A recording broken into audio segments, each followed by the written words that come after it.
Well. So we had not heard from Jerry Jones for quite a while. And, I like Jerry Jones, but it was pretty good that Jerry Jones was quiet in allowing the football people to talk. Well, after a hiatus from Jerry Jones speaks today, and Jerry Jones did not disappoint. Jerry Jones had a lot of things to say about what he thinks the Cowboys are going to do, what they're doing, what they can do. Jerry Jones had a lot of things to say. And it was really the Jerry Jones press conference, if you ask me, because Brian Schottenheimer and Stephen Jones didn't really get a lot of opportunity to speak. But nevertheless, man, Jerry Jones had a lot of stuff to say and a lot of things to digest. We're going to listen to it again, and we're going to give our reaction. Let's talk Cowboys. We're about to talk facts. What is going on, Cowboys Nation? Jerry Jones was dropping megaton bombs today. He was absolutely making up for lost time. But overall, I think he had a lot of good things to say, and we're going to bring clarity to it today. Let's go! Welcome, Cowboy fans and Cowboy haters alike. I'm the G, and I'm the host of Let's Talk Cowboys, where we talk facts. And as you come into this live stream, please hit that like button, share, subscribe, hit that notification bell, so you know the next time we post another video or go live. And yes, we are live. And if you haven't become a channel member subscriber yet, what are you waiting on? We have a lot of great content coming up on this channel this season. Now let's talk facts. Jerry Jones. We're gonna react to the Jerry Jones press conference. We could call it Stephen Jones and Schotty, but it goes to show you, and I'm gonna point out something about the media. For as much as people say they like when Jerry Jones is quiet, I've been telling y'all this for the longest. There are a lot of people, they don't like when Jerry Jones is quiet. See, we like when Jerry is quiet, but they don't like when Jerry is quiet. And this is why today, man, they were trying to get it in with Jerry, and Jerry was just dropping megaton bombs. And Jerry even admitted they've been a part of what he's been doing. We're gonna talk about that. Then, I want you to hear something, and I don't know why Train just earlier is saying the same thing. Oh, I forgot. Okay. Nick Eatman, not Nick Eastman. Nick Eatman was talking on 105.3 The Fan today. And he said something that when I listened to it this morning, I said that he was wrong. Well, Tyler Smith is saying that he's wrong. And then Brian Schottenheimer today in the press conference proved him wrong. And that's going to lead us into talking about Tyler Smith. Tyler Smith's got some people in an uproar, but I'm going to tell y'all again, you're going to call me a prophet before it's all said and done. Then I'm going to let you hear the long form interview. A guy by the name of Doyle, I'm not sure what this is, but the entire interview of Tyler Smith. He also has the entire interview of Malik Hooker. We're going to listen to both of those. Then I found a couple of interviews, and I'm not sure if these are older. I think they're older, but they flashed today. But we'll check them out anyway and see if they're old. But they're interviewing Javonte Williams, and they interviewed Daron Bland. I think I remember the first interview, but it came up as new today for some reason. Then we got an update on Romo. See, some people don't realize, man, what I was saying about Romo yesterday was absolutely true. And CBS came down with a ruling on Tony Romo. And then finally, we're going to talk about Micah Parsons and Jalen Carter. And we're not going to talk in depth about Micah Parsons. We're just going to talk about how something that's happening with him in his injury and how it affects the Dallas Cowboys And then we're also going to look at Jalen Carter because Brian Schottenheimer, he said, not Brian, Stephen Jones, he said something today about Jalen Carter and how that may affect one of our players. Man, we got a lot to talk about. I don't even know if we'll get to it all today, but that's the show for today. It is absolutely loaded. Buckle in, get your popcorn, get yourself something to drink. Man, we are about to talk Cowboys for the next few hours. Let's go. Let's get it.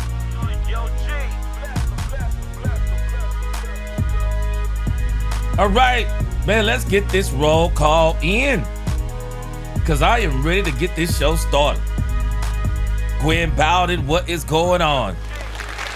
Gwen Bowden, pray all is well. Good to see you. Jeremy Betts, what up, Jeremy Betts? Hope all is well with you. Jeremy Betts, man, I appreciate you, man. I appreciate you. I didn't even notice it. Man, you be contributing to my Cash App like almost every week. Appreciate you, my brother. Appreciate you for the support. Yes, sir. Thomas Gold Rain. What up, Thomas Gold Rain? Jabril Quinn, what up? Real estate vet. Tell me how hot it is over there in Vegas. My man, Frank Lawrence. What up, Frank Lawrence? Brave Cowboys, what is going on?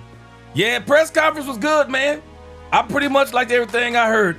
Hey, Crazy Cowboys, don't you worry. You ain't heard a press conference until you heard it with me. Let's go. What up, Crazy Cowboys 72? Good to see you. Chris Dunaway, what is going on? Michael Tyree, Richard Owens, the Queen. She said, I see Jerry has spoken. Oh, yeah, he spoke all right. Bulky Cowboys Celtics, what up? Brandy, you got to get me some exclusive footage while you out there in Oxnard, California. Record it on your phone, send it straight to my email. Hook a brother up. Kevin Trotter, what's going on from Mississippi? Living in Florida from Mississippi, what's going on? Marlon Dillard, salute. What is going on? What is going on, King Cobra Interceptor? What is going on? What is going on? Derek Jones, Carl Williams, what is going on? Marvin Mays, Dolores Ennis, what is going on? Gwen said, I will be starting Cowboys Victory September 13, 2026, early on Saturday, September 12, 2026 at my Bowden's Family and Friends Cookout. Yeah. Gwen said, y'all already counted me a prophet. I'm telling you, it's some of the stuff that they were saying today. Y'all already heard me say this stuff. I'm telling you. Derek Jones. Mark Davis, the best smelling man on YouTube. What's going on? 824 Deshaun, what's going on? Marco Williams. Appreciate you, Brandy. Tim and Terry. Make sure you send me some footage, Tim and Terry. Timmy and Brandy, I heard it is hot out there. What is going on, Randall Harris? Appreciate y'all rocking with me. I heard it is hot out there in Cali. Appreciate y'all rocking with me. Best chat on YouTube. What is going on, Robert Dudley?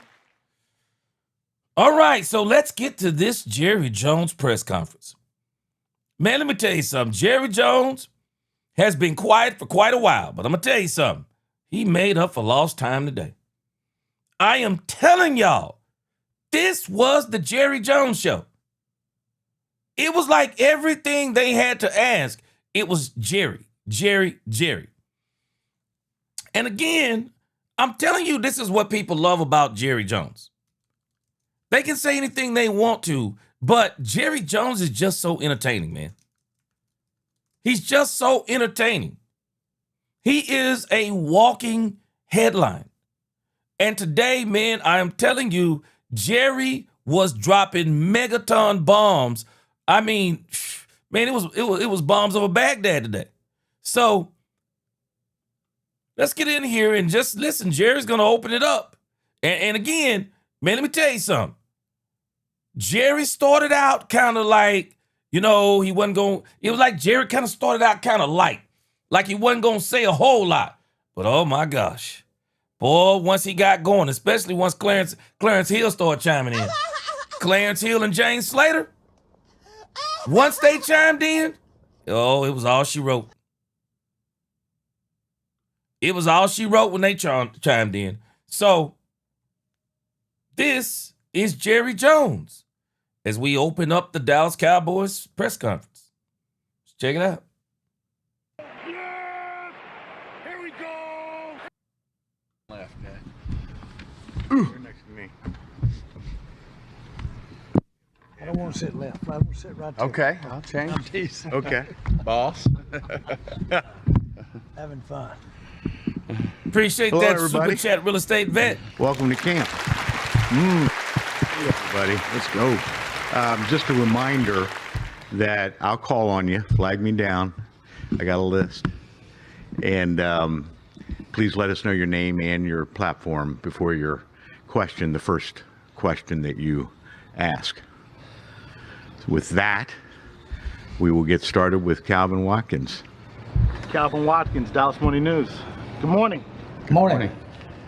Jay, what have you seen this offseason that gives you confidence that this team can get back to the playoffs? Well, maybe confidence is not the word I might use. What I've seen in the offseason gives us a chance, and we have the goods, so to speak, to really change up parts of the team. That had 9 of 11 coaches on defense.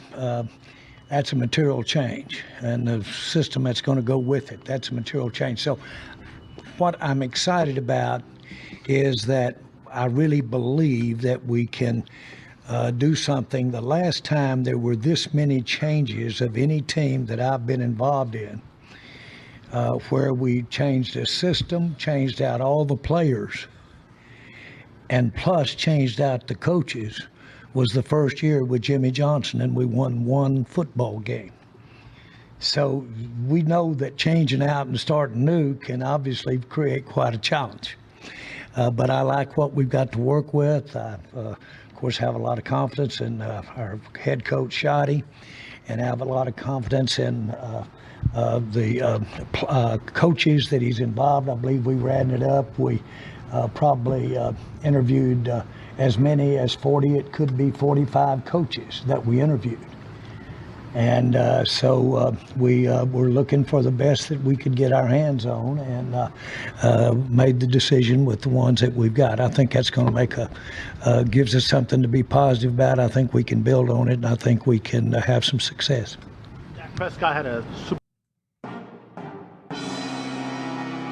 Now, this is what I mean by anybody who listened to this today. Jerry Jones, I thought he started out kind of light. You know what I'm saying? It's like, Jerry kind of was filling out the room a little bit. And you think about this answer, man, it's really such an un-Jerry Jones answer. What has he seen that kind of has him confident? And, Jerry's just kind of matter-of-factly, just to sum it up, the same thing I've been telling y'all for weeks. The reason why so many people are excited about this team, it's simple. It's the moves they made.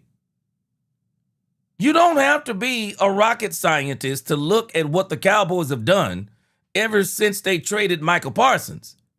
You don't have to be a rocket scientist to look at that and go, okay, I was a little skeptical at first, but everything they've done since then, I like it. And then you look at the draft. You look at free agency and you go, and then the coaches, Christian Parker, B.T. Jordan, Marcus Dixon, and all the rest. And then you look at this thing and go, man, this team is looking pretty good. They basically overhauled the entire defense. And we like what they've done. And so Jerry started out kind of light, man. He started out kind of light, But again, I want you to catch on to something. Jerry Jones dropped that Jimmy Johnson comparison. He didn't drop that Jimmy Johnson comparison to say that the Cowboys, because they got new coaches on defense, because they got new players, rookies and free agents, because they got a new system, follow this. He not making that comparison to that 1-15 team. Nah, that's not what he doing. That's not what he's doing. You'll catch it later on in the interview. But when Jerry is talking about that Jimmy Johnson team, nah, he talking about that chip, man. Jerry talking about that chip. Jerry is talking about that chip. I started this 2 years ago. Y'all remember I started saying the Jimmy Johnson barometer. Where are the Cowboys on the Jimmy Johnson barometer? I would dare say we're probably about year 3 on the Jimmy Johnson barometer because Brian Schottenheimer came in. He's got better players than what Jimmy Johnson had when he came in. They didn't make a Herschel Walker trade, but they made a Micah Parsons trade. Got him Kenny Clark, got him Quentin Williams, got him some first-round picks, helped him get Caleb Williams, and we're going to see what the rest of it does. But at the end of the day, we are probably on the Jimmy Johnson barometer. We're probably at year 3.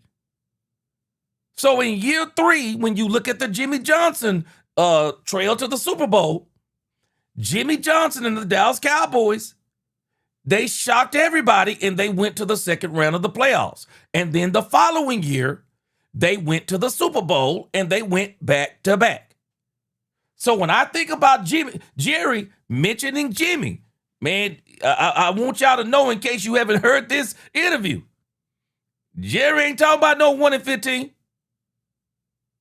No, Jerry ain't talking about no 1-15. Jerry is talking about clear progress this season. And he wants to see it. And you'll hear it as we get further. Let's keep going. Super Bowl jersey, Super Bowl shirt, t-shirt on. Tyler Smith said it's realistic we can get to the Super Bowl. What do you guys think about those aspirations? Well, I sure like to, I'll speak first. I like the idea that thinking that positive about what we're going to work for. We've got a long way to go, really having started in our spring. But that's good to me to be positive, especially coming from him. He's a big part. He's got a first-hand feel for what we can do, certainly on his side of the ball. And I like it. I like him to be thinking of that success level. Clarence. Now, follow this part. This is Jerry Jones starting out in this thing. Jerry Jones started kind of light until they got him riled up. Jerry Jones started kind of light. And one of the things he made sure that he didn't do, he didn't upstage Dak Prescott. And I'm glad that the Super Bowl charge is coming from the quarterback. It's coming from the quarterback and it's coming from the coach. It's coming from the team. Jerry isn't having to do the Super Bowl chant. No, the team is embracing it. Dak Prescott, more than ever, is embracing the Super Bowl. Dak is telling Cowboys Nation, but most of all, Dak Prescott is setting an expectation for this team. Bro, it's time to win a Super Bowl. That's what he's saying. Yeah, Dak Prescott is saying it's time to win a Super Bowl. We got some players, man. Dak is saying, I trust the players we've gotten. I appreciate Jerry Jones. I trust the coaches. I trust Brian. I trust Christian Parker. I trust these players. Guys, it's time to get a Super Bowl. He's setting the pace. He is setting the pace, and I love it. And Jerry isn't having to do a lot of some of the things that Jerry used to do. So I love it. I love it. They ready. They are ready. Brandy says something. Hey, Brandy, we're going to revisit this comment later on. Brandy says Schotty's on the hot seat. Somebody might disagree with Brandy. If you haven't heard this, we're going to listen to all of it before you say you disagree with Brandy. Because, Brandy, I know exactly where you're getting that from. Let's keep going. Still DLLS Cowboys. Welcome back, Jerry. We haven't heard from you since the draft. It's been a drama-free offseason. Can you just talk about if you feel that way, there's like no contract issues or anything over and over his team? Does that lend yourself to believe that we have a different outcome coming this year? Yeah, and Clarence, I never left, so don't need to tell me welcome back. You and I just haven't been laying eyes on each other. Okay. What up, Blakey? So seriously,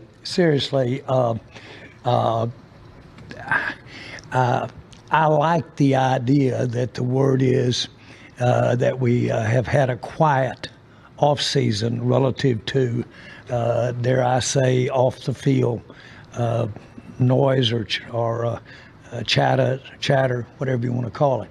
I like that. That hasn't been the case. We've had a lot going on, and we've had to really scramble a lot, the kind of stuff that you don't see. But that should be that way. What up, it's Deion supposed Jefferson? to be hard. But we've had a very active. We have made a lot of decisions. We have made a lot of difficult decisions in my mind. But consequently, what might have started out as a really nice, let's take it in and let's get it all, let's take it to the shop and repair it up. What started out that way, especially on defense, we ended up turning it into something completely different than it was when we started. So we even did more than I could have anticipated when we started. And I personally like the fact that the perception is that it's been a quiet, non-confrontational off season. That's good. I have really a lot of.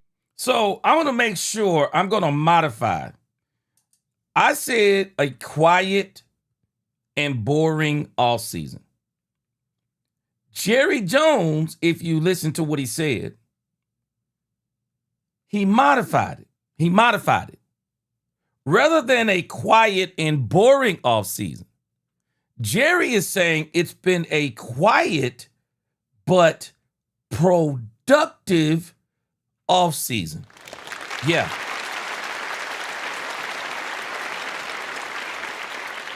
And I'll add even another word. It's been a quiet, productive, and active offseason, which the thing that's so beautiful about this is that Jerry is actually been doing what GMs do. You don't do a lot of talking as the GM. You think about some of the moves that Howie Roseman has made. How often do we hear from Howie Roseman? You have a quiet, productive, and active offseason. That is exactly what the Dallas Cowboys have had. Now, Jerry is going to downplay this, but I'm not going to downplay it. I know why Jerry wants to downplay it. Jerry wants to downplay it because Jerry wants to say that none of the drama that he's had in the past has ever affected this team. I'm going to disagree as much as I love Jerry Jones. Y'all know I love Jerry Jones. I'm going to disagree. I'm going to disagree. This is going to pay dividends for this team because the only thing they're concentrating on is winning. That's it. If people don't think that helps a team, man, I don't know what to tell you. I don't know what to tell you. Everybody needs a peace of mind, man. Everybody needs to be able to just focus on what they're doing. So Jerry's kind of downplaying this part. But check this out, what he says next. I thought it was very interesting. That where I live, in my mind, I do. But I have some times when it's not fun too. So all of that's good. I like the mood. I like what we're coming to camp with. Getting back to the Super Bowl talk real quickly. Dak said he feels you have a better chance to get to the Super Bowl this year because of all the changes you've made. He said, our goal is Super Bowl every year, but this year we have a better chance because of the things you did in offseason. Do you feel the same way? Well, I would say this. Yeah, you see, Quinn, you notice the same thing? Quinn, Jerry was answering these questions to me. He was answering fine. But it was like everything was aimed at Jerry. And like I said, man, once they got him cranked up, bam, Jerry popped out the box And Jerry said a couple things that made you go, whoa, wait a minute. Now, I'm going to make sure I'm trying to favorite all of these Schotty on the hot seat. I'm going to clarify what Brandy is saying because I absolutely get what Brandy is saying. And because you got to hear what Jerry said, because that's why I said, don't let Jerry fool you with that 1 in 15 statement, because that made it sound like, yeah, man, a lot of changes around here. When we made those changes with Jimmy, we went 1 in 15. We went 1 in 15. So it took time for those changes to take effect. Nah, that's not what he's talking about. I promise you. That's not what he's talking about. Jeremy said, yeah, it's a distraction to focus of doing your job, doing what they have to do to focus on working with each other and being more peace of mind. They can keep all the rhetoric out of the locker room. Yeah, Jerry's downplaying this, and I know why he's downplaying. But watch this. It's Jerry when he starts talking about this a little bit later, Jerry's going to bring some other people into some of the blame for the drama. Dak's feeling about it is more important than me feeling about it, because Dak actually tangibly can cause his teammates to play at a higher level than I can. So when Dak is that positive about it, that adds some credibility to it. I too can say that the fact that Dak is looking at what he's looking at causes me to feel the same way. I think we've got a chance to really be good. It's going to be hard. It's going to be nip and tuck. As old Switzer used to say, we're going to burn some of these wagons on the way to California for firewood. We're going to lose some folks. We're going to have some barn, but the wagon train's going to get there. So bottom line is, I love the excitement. You guys, for all practical purposes, don't expect us to be a contender in the Super Bowl. Y'all don't. Why would you? I like that. I do. I like that. And I like what we put together to show you that we can do it. Now, Lindsay, I'm kind of wondering who Jerry is talking about here. And I'm wondering, but I'm not wondering. Because did I not tell y'all this a few weeks ago? Jerry, just pay attention to what Jerry did in this interview. He almost indicted, but in a fun way. I don't want to take it to another level and take it so serious. But Jerry kind of tongue-in-cheek indicted the local media. Because he's going to say later on, they are a part of the drama that's been Jerry Jones in the past.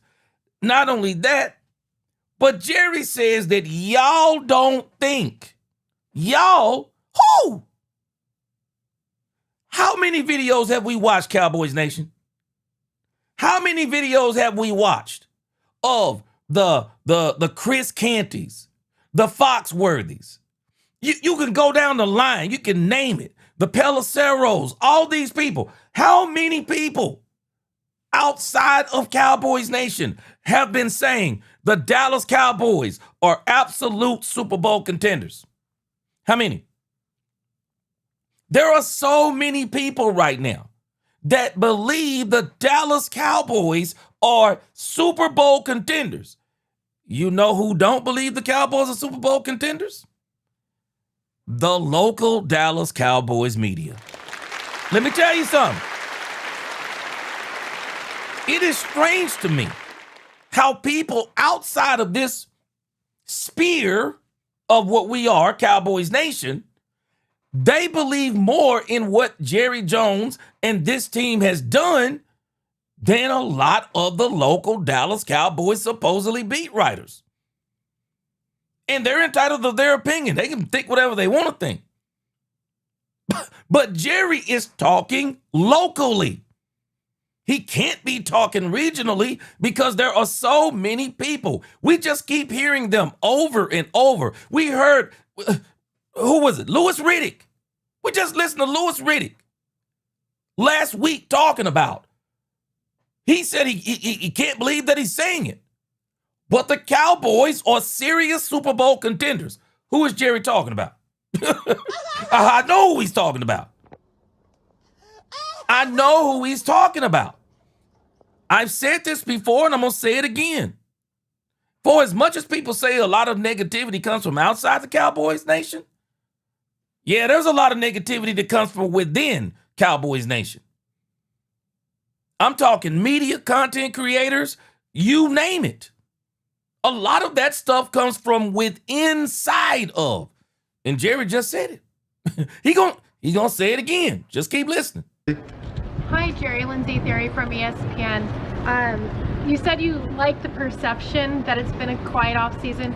A year ago, you did mention that you like to sometimes stir things up so that we are always talking about you. So was it kind of a conscientious decision going into this off season to keep what you guys were busy with quiet and more behind the scenes than being maybe stirring things up in front?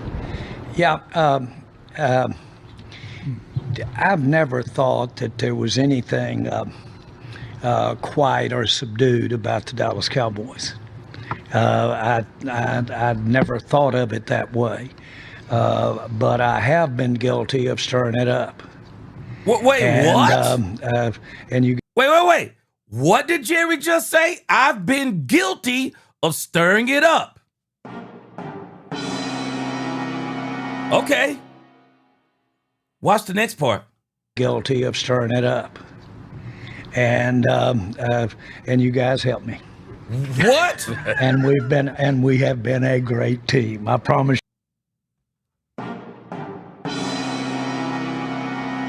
Jerry said that tongue in cheek.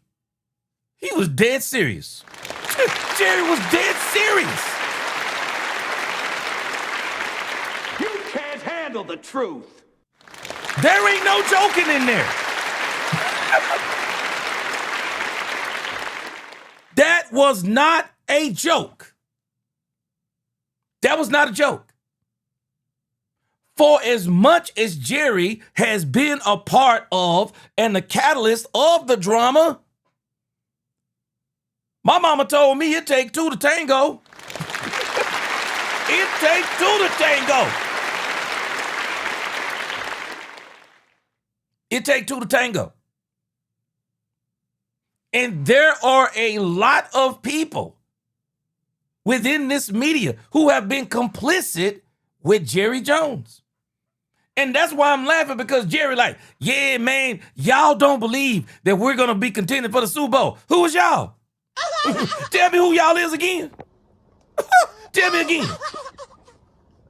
Who is y'all again? Because he can't be talking about the regional, the national media. There are a lot of people in the national media who are picking the Cowboys to be in the thick of this thing. He can't be, I can tell you, he can't be talking about me. Can't be talking about me.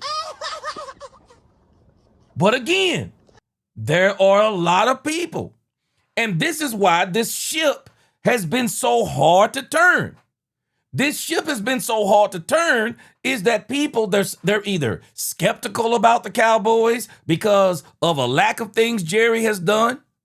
And even when he does things right, people are still skeptical. People are skeptical because of things Jerry said. But watch this. They're not only skeptical because of things Jerry says, they're also skeptical because of things that people in the Dallas Cowboys media say also. I'm going to tell you something. And I thought this was kind of like, just like isolated to the Cowboys media. But after listening to the media of some other teams too, they are just as negative as some of the Dallas Cowboys media. So I'm not going to condemn the Dallas Cowboys media. I'm not going to condemn them. Because I'm telling you, there is no media out there worse than the Cleveland Browns media. But it's strange to me because when you get media that is supposed to be for the team, man, a lot of times you'll see the media for teams, some of these medias they destroy the teams. Well, Jerry had got the local media to the point to where it was almost like Jerry was the lightning rod for them to talk negative about the Cowboys. And Jerry was saying some of the, let's call a spade a spade. Jerry was saying some stupid stuff. Oh, there's no such thing as bad publicity. Really, Jerry? Huh. Strange, ain't it? I don't think Jerry thinks like that anymore. I don't think he thinks like that anymore. Man, you tell me all day long that there's no such thing as bad publicity. Keep getting bad publicity and then talk to me later. Yeah, keep getting bad publicity. Keep getting bad publicity and talk to me later. Don't work like that, man. At some point, man, you got to change the way you do things. Because I can remember like yesterday in 2024, and I was making a point to talk about this, that Dak Prescott was literally asking the local Dallas media to not write negative things about the team because we got a lot of rookies. What? Yeah. Do y'all remember that? Dak Prescott was asking the media not to do it. Yeah, he was asking them not to do it. You think they were listening to Dak? Nope. Nope, they weren't listening. But the thing that this shows me, no matter what Jerry says, it shows me that Jerry is listening. Yeah, Jerry is listening. Yeah, Jerry is listening. Yeah. To that for the last 30-something years. Yeah. And so that does happen, and it is good. I don't believe it makes one iota worth of difference. See, this is Jerry whether or not we downplaying. block the guy or go off tackle. But I do like the perception that we've had a quiet, uneventful off season, and let's see how we can work in that. Perception is big. Perception is big. But what I will tell you is I don't plan on doing anything around here for the next few days to stir anything up. Exactly. Yeah. Hold on. Say it again, Jerry. Say it again. Jerry just told us that the drama that him and the media have stirred around the Cowboys all these years, it's made no difference. It didn't make the running back run different. It didn't make the lineman block different. It didn't matter. Well, you know what I found to be strange? When I think back to the Super Bowl eras of the Dallas Cowboys, you know what I noticed about them? No drama. No drama. Tom Landry, there were some players every now and then, whatever the case may be, media wasn't the same. But one thing we know about Tom Landry, ran a very tight ship. Jimmy Johnson came on board. The noise about the Dallas Cowboys, there was a lot of noise around it. It wasn't coming from inside of the building. Not no negativity. They were focused on winning. Jimmy wasn't focused on all this old nonsense. And even Jerry, in the grand scheme of things, man, Jerry wasn't focused on a whole bunch of nonsense either. They were trying to put together a team to go win the Super Bowl because Jerry knew that he had to win a Super Bowl in order to really make the changes in this league he was trying to make.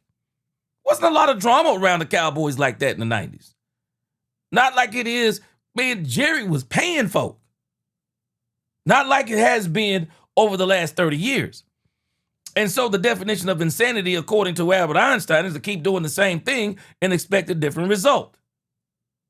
Well, I believe the Cowboys are going to prove Jerry Jones wrong this year. This quiet, productive, and active offseason, I think they're going to prove Jerry wrong. And I believe it's going to show up big on this team. It's going to be big dividends. It's going to pay big, big dividends. But again, you know, Jerry's trying to play this off, but you can't play this off. This is going to be good for this team. John. John Machota with The Athletic. For Steven, as you come out here, you look at your roster, Do you feel like everything you need is on this current roster, or could there still be potential moves to be made? I think there's always moves that you can make to be better. I mean, we're entertaining thoughts on players as we speak right now. I mean, Will does an amazing job of, getting the players and putting them in front of Jerry, myself, Schotty. And so we're always looking for ways to get better. I will say that I think we've done a good job of putting together a roster that's going to take the field today. They were out there working working out. That gives us a great opportunity to really do the things that we want to do, which is be a lot better than we were last year and hopefully compete for a Super Bowl. That's every team's goal. I'm sure if you ask 31 other teams in this league, their goal is to win the Super Bowl. And certainly when we go to work every offseason, that's our goal. And but I do feel like we've done a really good job of doing the things that we need to do to improve not only coaching but also players to give us that opportunity. But the other answer to your question is no, we're not finished. I mean, we're going to look for opportunities every day to improve this roster. And obviously guys will go out on that field, they'll compete, and some guys will really show up. You'll be really pleased. And, like any team in any given year, even in years where we won Super Bowls, you're looking for ways to improve, as you go through training camp into the preseason and then ultimately into the season. You're always looking for ways to make your team better. Now, I'm pretty sure y'all remember, I already talked about this. I said the Cowboys have 3 opportunities to improve this team. After July 15th, we're going to see where people either going to let players go. The closer we get to the preseason, they're either going to let players go or they're going to extend them. We're starting to watch them extend players. We're also going to see them start cutting some players. We're going to see what's going to happen at the preseason cut down. They'll be able to improve the team then, all the way up until the trade deadline. We're going to see what they do then. But y'all remember, when they hired Brian Schottenheimer, this is when I really started believing in the Dallas Cowboys more than I had in the past. Stephen Jones said, my goal is to build the best roster in football. Do y'all remember that? And the reason why I'm still riding with Stephen Jones on this, because Stephen Jones has yet to say we have the best roster in football. When you think about having the best roster in football, it's really the way a GM should be thinking from this perspective. It's really almost unobtainable. It's really almost unobtainable. Is it really possible to have the best roster in football? And really, you don't really know you have the best roster in football usually until after you win the chip. But in some senses, the reason why I say it's unobtainable, because I think where Stephen Jones really is that when you're talking about building the best roster in football, you're really talking about winning the best. You're really talking about having the best team in football. And it seems like that's really the road the Cowboys are going down. Because having the most talented roster or having the best roster in football, and again, he didn't say the most talented, but to have the best roster in football, if you're not careful, people will say that that's all about players. That's about players that fit. It's not just about getting any player. That's about also getting players that fit. But again, Stephen Jones, he dropped the breadcrumb.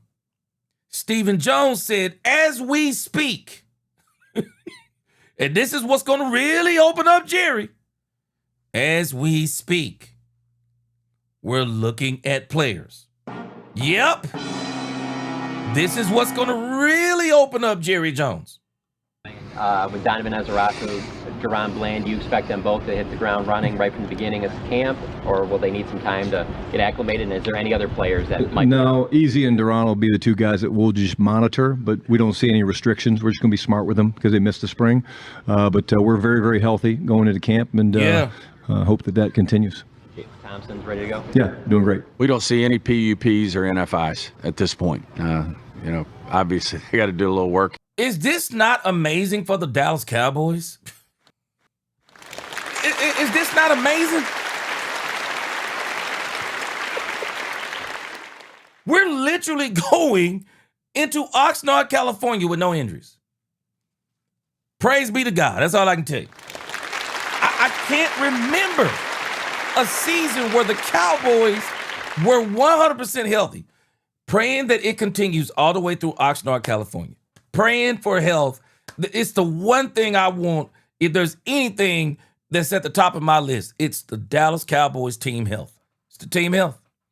But this is amazing what he's saying. Out here, and we'll see. But right now, talking to Jim and Britt, we don't feel like we'll have anybody start on the PUP or the NFI. That in itself is a victory.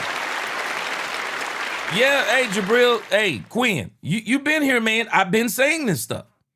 A lot of the stuff that they said today is just stuff that I've been telling us all along. It's not that I'm a prophet as in, yeah, man, I know how to see in the future. I'm just looking at what they're doing. What I keep telling y'all, faith is the evidence of what? Things not seen. You want a Super Bowl? You want a Super Bowl?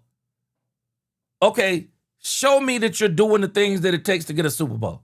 And they're doing it. And that's why I have so much faith as it applies to the Cowboys and what they're doing. Nick Harris, 4-star Telegram. Jerry, you kind of alluded to it a bit ago. A lot of change on the defensive side of the ball. So there's a process that you're going to have to trust throughout training camp and this season. How do you balance trusting that process, but also with the urgency to win? We don't have any alternative.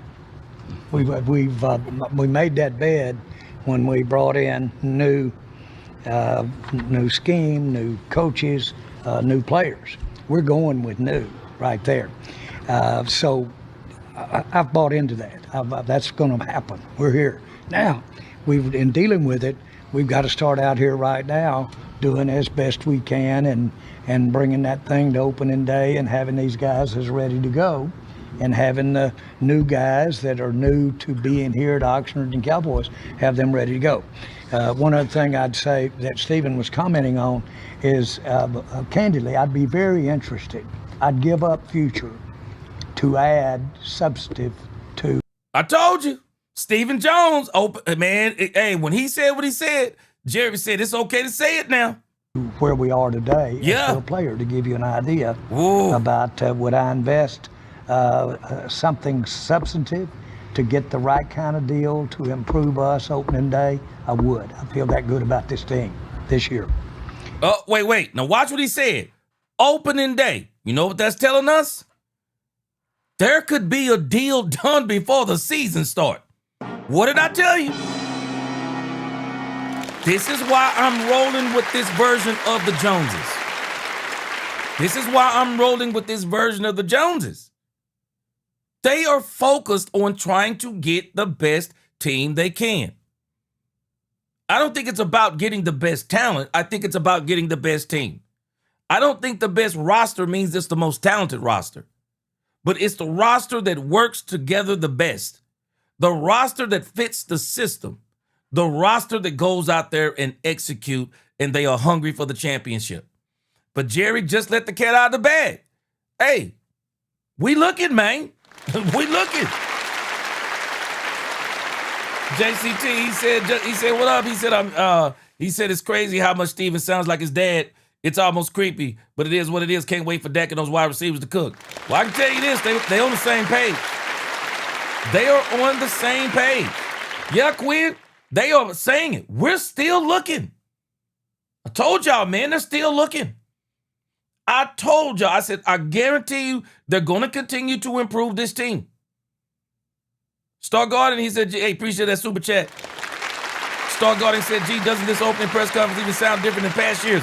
It does. It does. This press conference was more business and focus to me. Yes, appreciate that super chat. Star Garden next. Even though Jerry opened it up, even though he opened it up, he didn't open it up in a way to where it almost became goofy. I mean, he opened it up as much as he could, as in saying, nah, man, we're trying to get that chip, man. Bass in the building. What up, Bass? Trying to get that chip, man. He trying to get that chip, man. That's what he doing. Frank Law said Cowboys fans stop the same mistake, making it sound like it's no big deal to win a Super Bowl. Boy, it is. The most successful teams have won 6 Super Bowl trophies out of 60 seasons. Yeah, it's a big deal. What up, Lonnie? Yes, sir. I appreciate you. Hey, man. Jerry cooking, man. Jerry cooking. And, of course, you know that I haven't seen this team play together. And so, but in general, looking ahead, I think we've got a chance to be worthy of spending some future if we saw an opportunity. Now, Jerry is going to start backpedaling. If you hadn't watched this, he's going to backpedal a little bit because Jerry he ain't trying to play his whole hand. You know, he ain't trying to play his whole hand, so pump the brakes, Cowboys fans. He ain't trying to play his whole hand. Jerry ain't trying to get everybody hyped up, but it's kind of hard not to get hyped up when you listen to what Jerry is saying.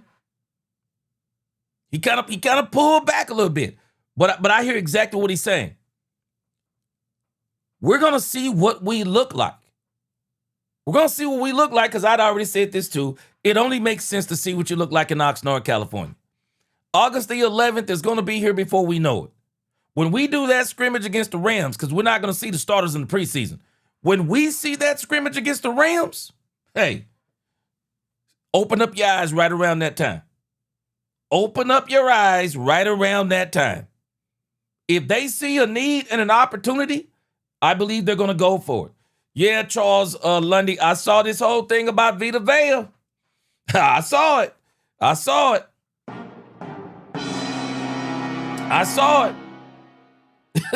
We're going to see. We're going to see what it do. But there's going to be some other things in this interview that's just it's going crazy. But Jerry Jones, he had to pull back a little bit. He's like, hold on, I can't play my whole head. Are those kinds of conversations that are ongoing, or is that something, hey, let's look at the first 2 weeks of camp and then address to see if you want to put something substantive? Quinn, he just said it, bro. Quinn, if they see somebody worthy, they are going to give up that next first round pick. Yep. They're going to give it up. They're going to give it up. Oh, you said watch the tackles and running backs versus the Rams joint practice. That's what I'm watching. Yes, sir. Yes, sir. Hey, cornerback too. I'm looking at cornerback, and running back. But I think they're going to be good at running back, but I'm definitely going to be looking at that cornerback situation. But I'm going to let them get there before we talk about the next player. Yesterday, I talked about a situation yesterday with another team. And wow. Yesterday. Talk with a team yesterday. Come on, Jerry. Patrick. Hey guys, Patrick Walker, DallasCowboys.com. Jerry Stephen, Coach Brian, welcome back. Thank you. This is more so to you, Coach Schotty. Obviously, you come out to Oxnard just like last year. This year, your task list is probably a little bit longer because you have some things that you want to improve upon over last season. Speaking generally, leaving Oxnard in the next 3+ weeks, what do you need to see happen out here to be able to say, you know what, we did everything that we needed to do to be contenders to start the season? Yeah, I think it comes down to the work ethic, the way we practice. You know, I've made it very clear we expect to have very physical practices, not only against ourselves, but we got the 2 joint practices against New Orleans and the Rams. And so I look forward to that. I'm going to go back to Nick's point, like, competing against the defense every day. I'm very confident in what they can do. Yeah. The scheme it fits us well. The personnel moves that we made and bringing in Rashawn Gary and D. Winters and Caleb Downs and Malachi Lawrence, all those moves that we made, it was not a quiet offseason for us. And it was a great offseason for us. Yeah, I agree. And one that we worked extremely hard on, starting with the coaching search. And I feel amazing about what we did, bringing in the defensive staff changes with Christian Parker leading the way, and then into free agency and getting Jalen Thompson, a guy. I mean, it has not been a quiet offseason. It's been an awesome offseason. And I think that's why we're excited. But now the goal is the Super Bowl. We don't shy away from that, but you got to trust the process. We haven't even had one practice yet. We've had a little bit of mobility run today, but the first practice is tomorrow. We get through this ramp up, but I think you're going to see a very, very confident football team coming out of Oxnard. What up, Poopy D? Quick follow-up to that.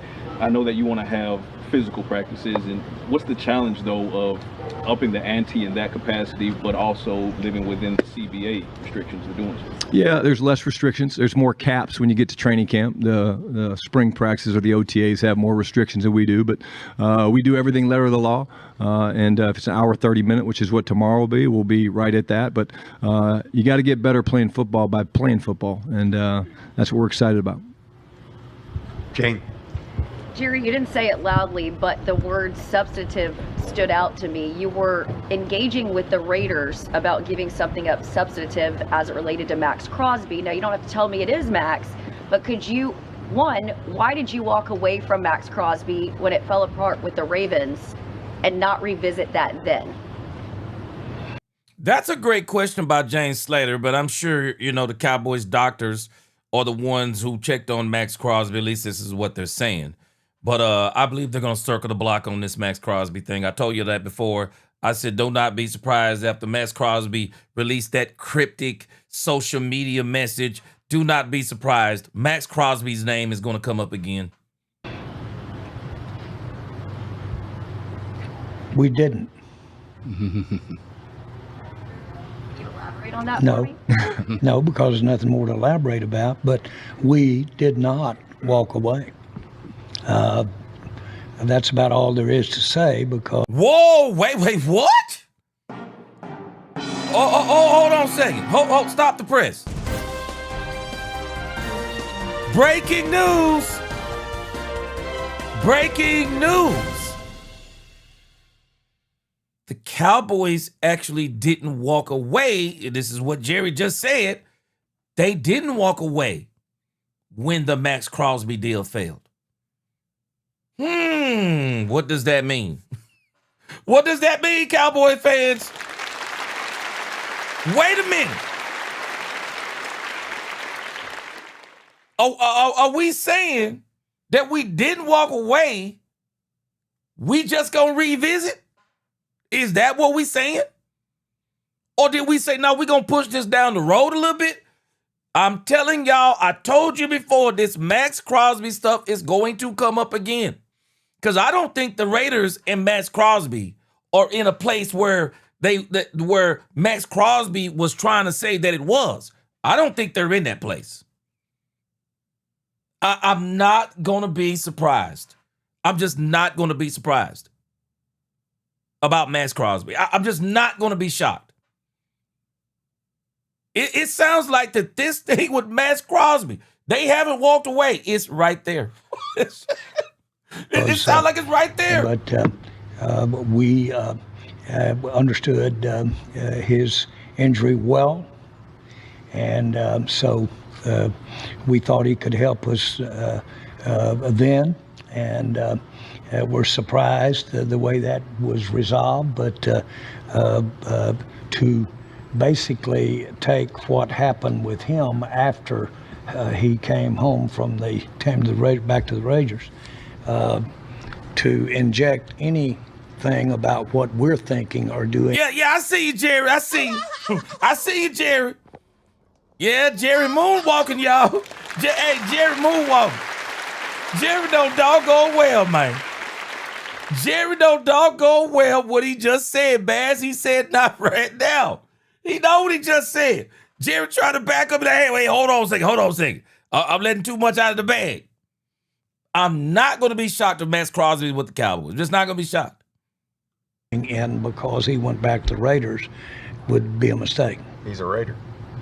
He's a Raider. With that being said, would a player of that caliber be someone that you would be willing to engage with another team in 2 weeks, so that we're not all speculating? Again, let's don't hypothetical here and be used specifically a player in a hypothetical situation. That is tampering. That really is. Yeah, Jerry, we know what you're doing, bro. We know what you're doing. We know what you're doing. You moonwalking, bro. You moonwalking, but you stepped in that doo-doo. You stepped in that dog doo-doo, bro. I know you trying to get the doo-doo off the shoe by moonwalking, Jerry. You stepped in that doo-doo. You said we didn't walk away from it. Now, that ain't what Jerry said before. Now, it sounded like one time when Jerry talked about this, if I remember, he was talking about the injury and this and that. And yeah, the injury run, you know, so we walked. Now he's saying we didn't. Yeah, we see you, Jerry. We see. We understand you don't want to get in trouble with the league. So when you sign Max Crosby in about 3 to 4 weeks, everybody will be saying Jerry was already talking about signing Max Crosby. We hear what you say. We see what you saying, Jerry. And so we don't want to talk like that and act like that. But that is a good example of what you can stand ready if, in fact, you think the rest of your team is coming along well, then those things stay alive. If all of a sudden you don't think it's coming along well, then those things don't stay alive. It is a good indicator of how good we feel about the team, the fact that we could do things like you're talking about right there. Now, let's follow something that Jerry is saying. I think it makes a lot of sense. Seeing what the Cowboys are, this is actually going two ways. It's actually going two ways because Jerry actually mentioned this early on. They want to see what the team looks like. They're not only wanting to see what the team looks like as far as, okay, hold on a second. We Daron Bland, let's just say for sake of argument, Daron Bland is not looking right. So they're saying, he's saying, okay, well, we may have to go get a corner. But there's another part of the opposite side of this is what Jerry's explaining right here. If we look like we're Super Bowl ready, if we come out and we smash on the Rams in that scrimmage, we smash on the Saints in that scrimmage. I mean, we come out of this preseason, this training camp in this preseason, and this team looks like it's absolutely on fire. You go get Max Crosby if you think this team is absolutely on fire to say, hey, man, our team is playing so well that a player like Max Crosby might absolutely push us over the top. That's what he's saying. Because I think there's another part of this discussion. If the Cowboys come out and look sloppy the entire OTAs, the system, they don't have the system down, they're struggling real hard, you don't go out there and get Max Crosby. You look at that mess and say, okay, we're about another year off. So rather than giving up that first round pick next year, now we're going to keep that and see kind of where we are by midseason. And maybe if we look like we need to look by midseason and it look like we can make a push, then we'll go and revisit it. So I see what Jerry is saying on both sides of this. Because you can't look at go to Oxnard, California. Let's say we're in Oxnard, California. You say, hey, man, we look pretty good, but we're not really one player. We need about 2 to 3 more time to develop all this. He's not going to go do Max Crosby. He's not going to do Max Crosby. Yeah, exactly, Quinn. Yeah, he's not going to. And again, see, I think some people may be taking this the wrong way. Max Crosby is that move that says, no, this team ready. Jerry mentioned that earlier. If this team is ready, I mean, it's dog ready to fight for that Super Bowl, that's when you're going to see a serious push to go get a Max Crosby type of player. But if you're looking at 3 or 4 players, you're not going to get Max Crosby because getting Max Crosby when you're 3 or 4 players away doesn't maximize Max Crosby. It doesn't maximize him. You maximize Max Crosby by saying, no, we're ready to contend for the Super Bowl. Everything looks good. Go get Max Crosby. So I see what he's saying. Sandy Knight said, thought Jerry was talking about being in on the trade a few months ago when Max Crosby was traded to the Ravens, never walked away. The Raiders took the Ravens offer that fell through due to a technicality. Yeah. Now, a lot of people were saying the Cowboys walked away, but Jerry clarified they didn't walk away. Jeremy Ben said, I was just saying that in the case, may need another position or can get some contracts extended one piece away is the thing. If we're not one piece away, it makes no sense. There it is, Jeremy Betts. That's exactly what Jerry just said. You know, sometimes we have to translate for Jerry, but that's exactly what Jerry just said.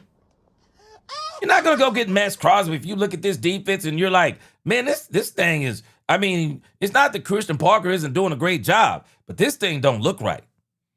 I mean, it might be Thanksgiving by the time this thing is right. Well, you don't even fool with Max Crosby. You don't even fool with Max Crosby. But if you come out of, catch what Brian Schottenheimer said, if you come out of Oxnard, California, and you again smashed on the Rams, smashed on the Saints, and even the backups look good in preseason, oh, no, bro, it's Max Crosby time. Sure. Man, it's hey, y'all remember the Power Rangers? It's morphin' time, baby. It's morphin' time. If that defense is on point, it's morphin' time. No doubt about it. Really got to emphasize here because it is flat. He is such a Raider. He's complete a Raider, happy a Raider, everything in the book. And hey Jerry, you can't sell us, bro. You can't sell us no more. Jerry, you walked it back enough. You don't know if Max Crosby is happy over there. I mean, because based on that text he sent out on social media, I don't think he's happy over there with the Raiders. He'd be having this kind of discussion with him. I just wanted to follow up, though, in terms of when you said that you would be interested in adding those players. Has that been part of the process this year of, you know, you guys really, you've talked in the past about looking in the mirror. You've talked about the windows closing. And the last time that you really did this sort of soft rebuild was back in the early 90s.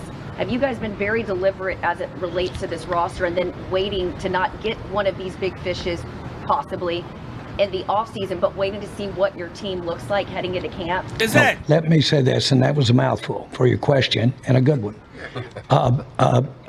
Seriously, very much in that look is looking right over there and looking hard and looking at our coach.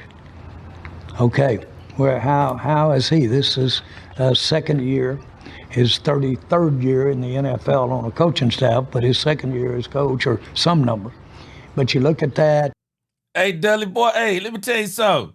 Bass and Dudley, boys, man, I still like the Power Rangers. I don't know what y'all talking about, bro. Man, I watched the last Power Rangers movie. Man, I still like the Power Rangers, man. I'm from that era. I still like the Power Rangers, bro. It's morphin' time, man. You look at what we have, you look at our quarterback, you look at our quarterback room, you look at all of that, and then you come up with a feeling. The feeling is that if we could get some things done right, avoid that injury bug at some key areas, we got a shot to make something happen here. Okay, and let's break this down goo goo gaga at what Jerry just said. So the Cowboys, and this is why I say I'm going to go back to my Jimmy Johnson barometer. I'm going back to my Jimmy Johnson barometer. The Cowboys in 1993. The Cowboys, I believe, won 11 games, and they went to the second round of the playoffs. When the Cowboys came out of 1993, they decided to go get Charles Haley in I'm sorry, I got my years wrong. In 1991. Did I say 91? In 91, when they went 11-5, they go into 92, and that team was so good. That's when they went and got Charles Haley. You don't get a Charles Haley in 91. You get a Charles Haley in 92. It's the same thing with Max Crosby. Yeah, I finally got my years right, Jeremy. You don't pull the trigger on Max Crosby. See, Jerry is explaining a process here. And now just catch on to something that Brian Schottenheimer said. Brian Schottenheimer said, we're going to come out of Oxnard, California. We're going to come out looking, I can't remember the word he said, but we're going to come out looking red hot or fantastic, whatever the case may be. See, that's what they're looking for. That they're basically saying that at the end of training camp or somewhere in there, they're going to say, hey, man, this team looks so good. Max Crosby might put us exactly or be that piece that really puts the icing on the cake or the cherry on top of this thing. That's exactly what he's saying. You don't go get Max Crosby now because you got to maximize Max Crosby. You got to maximize him. You got to get him in the year that you know all the chips are right there in the middle of the table. We're going for the gusto. Yeah. The Cowboys, coming out of 1991, they went to the second round of the playoffs. And what did they do in 1992? They went and got Charles Haley. Yeah. They went and got Charles Haley. See, you got to put together a team in order. How many times have I said this? You have to put together a team in order for dominant players to be dominant. It don't mean that dominant players won't dominate on bad teams. They do. They pad stats. They make spectacular plays a lot of times because they're having to make spectacular plays. But when you put them on teams, they may not even look as good as they looked on their previous team. But because your team is so good, if they are even half as good as they were on their previous team, they push your team to a whole nother level. You take Myles Garrett. Anybody believe Myles Garrett gonna get 20 sacks this season? I'll be shocked if he gets 20 sacks this season. I'll be shocked. I'm actually expecting his sack total to go down. I'm expecting some of his stats to go down. Why? Because now he's going to be on a better team. I believe people around Myles Garrett, they are the ones who are going to benefit from Myles Garrett. They're going to benefit. Somebody else is going to get paid because of Myles Garrett. But when you put that right team together, it don't mean that Myles Garrett going to get 27 sacks. But oh, you better believe there will be moments in this season, if the Rams are good, oh, there'll be moments that them sacks that Myles Garrett get, they'll be worth more than any sack he ever got in Cleveland. I'll take a sack if I were the Rams. You would rather get a sack from Myles Garrett in the NFC Championship game. And it's the play that wins the game rather than getting 26 sacks and you home in the first round or you don't even go. You think about Aaron Donald in the Super Bowl against the Cincinnati Bengals. Aaron Donald didn't eat a whole lot that day. But guess when he ate? The last play of the bleeping game. And it made it all worth it.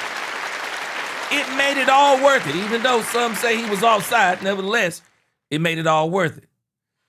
You got to put those types of players on dominant teams. Dominant teams. Because that's when those things that they do that are so special, they'll do them in special moments. They won't have as many of them, but they do it in special moments. And that's why it's important what Jerry is talking about. You got to get the team together before you even start thinking about approaching the Raiders, talking about, yeah, man, we're going to go and take Max Crosby off your hand. Now, I'm not getting Max Crosby to work another 2 years on going to the Super Bowl.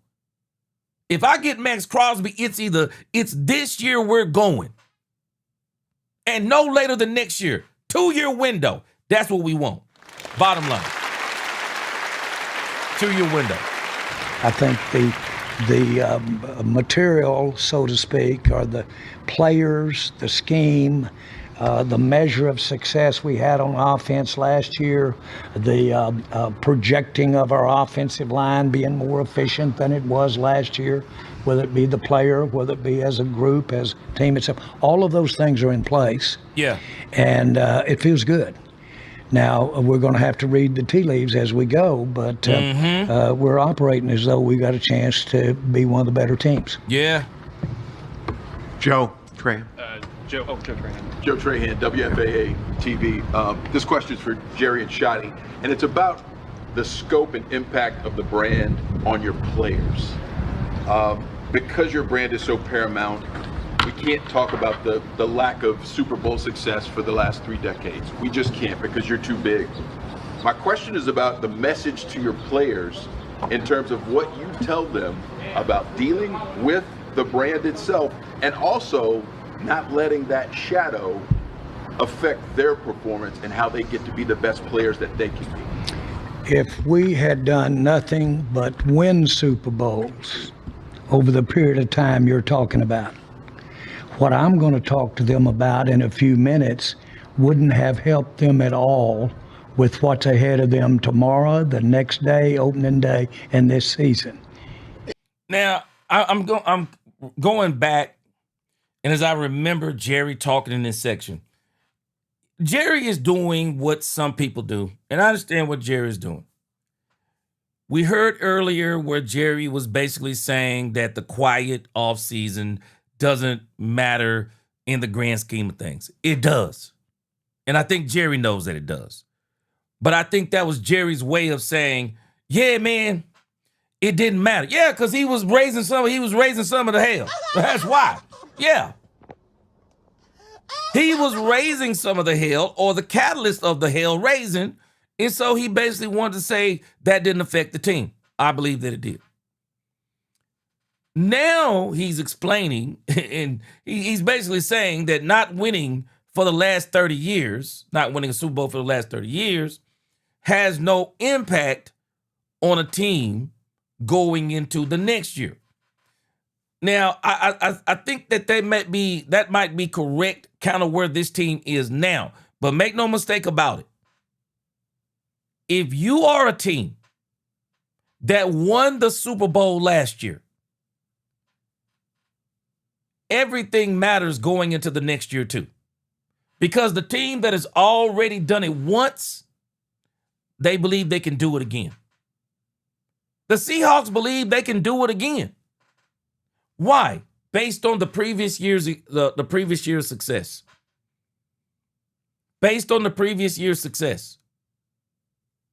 They're even more confident now. They were fighting for it last year, but they're confident this year. And they're going to try to defend their crown. I think we'll see a good defense of their crown. I just think they're going to run into some juggernauts this year. But they're going to try to defend their crown. It does matter to teams what they did do last year. Because you want to build on some of those things. If you did good things last year, you want to build on them. If you did bad things last year, you want to improve upon those things. You want to omit those bad things. That stuff matters. I see what Jerry's doing, but that stuff does matter. It does matter.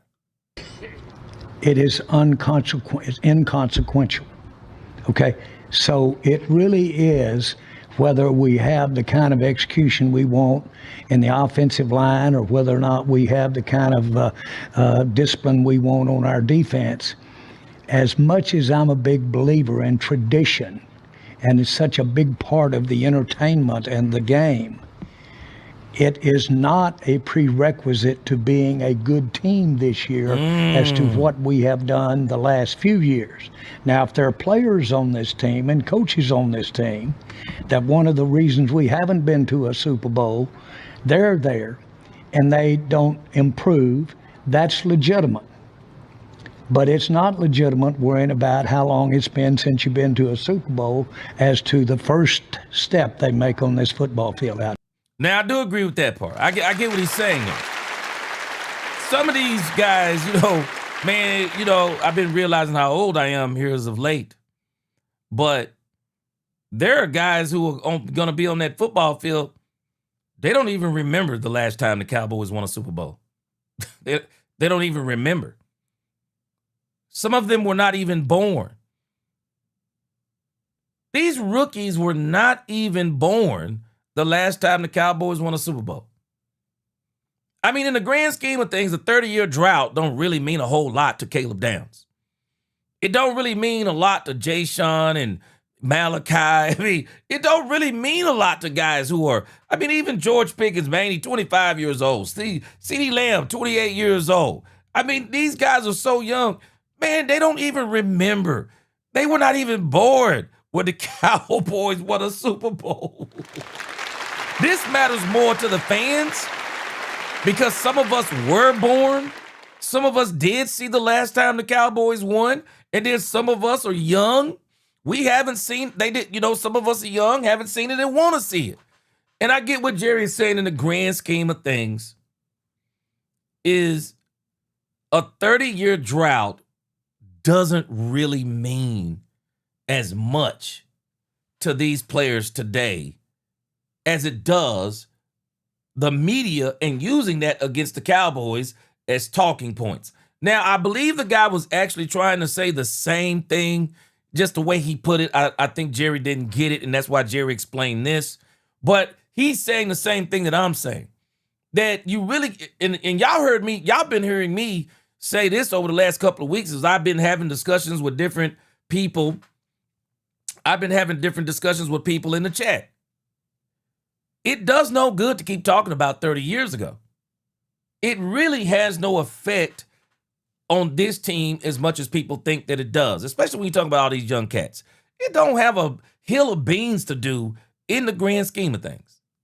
It's the fans that are more anxious. And I'm not saying that the team don't want to win because they do. But when you start talking about 30-year droughts, I mean, they're sitting around talking about, yeah, I know understand it's been 30 years. You know, Frank Lawrence makes a great point all the time. There's some teams that have never been to a Super Bowl. Well, how should they be motivated? How should they be motivated? They never won a Super Bowl. Doesn't mean that they don't want to win a Super Bowl. So in the grand scheme of things, I get what Jerry's saying. It really doesn't mean a hill of beans in a discussion of the teams today. Here. So that's the approach. That's part of what I'm saying, right? Now, I love how Schotty came back and cleaned this up. Schotty came back and cleaned this up very well. Watch this. 30 years ago has nothing to do with, you know, what they're trying to do.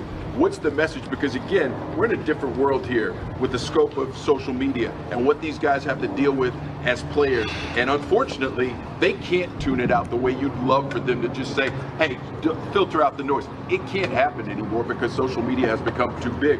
So how do you manage that and foster the message? Well, you talk about the pride. The pride of putting on that star is different. Yeah. You know, I get up every morning, I put on this shacket, whatever you want to call it, the visor. Our guys put on their jerseys and their helmets, and they're proud of being a part of this. That's why we go to the lengths of having the legends back, and we let Drew Pearson stand up in front of the team and talk about their time. And that was their time, and it was awesome. But it's our time now. Yeah. And now what we do on the field is what matters. And so we celebrate the tradition. We're proud of what this team has done, winning the 5 Super Bowls, and we are in pursuit of that every day to get that 6th one. And not just for any one of us, but for them, you know, for the guys that have put so much into this game that they love so much. So yes, sir. It's very easy. I mean, it's a pride thing, and I talk to more people around the league, and there's a lot of people that want to be a part of what we're building because it's special, but also because of the Cowboys. See, Schotty just made an excellent point. And this is what disturbs me about this younger generation. And I work with my sons on this all the time.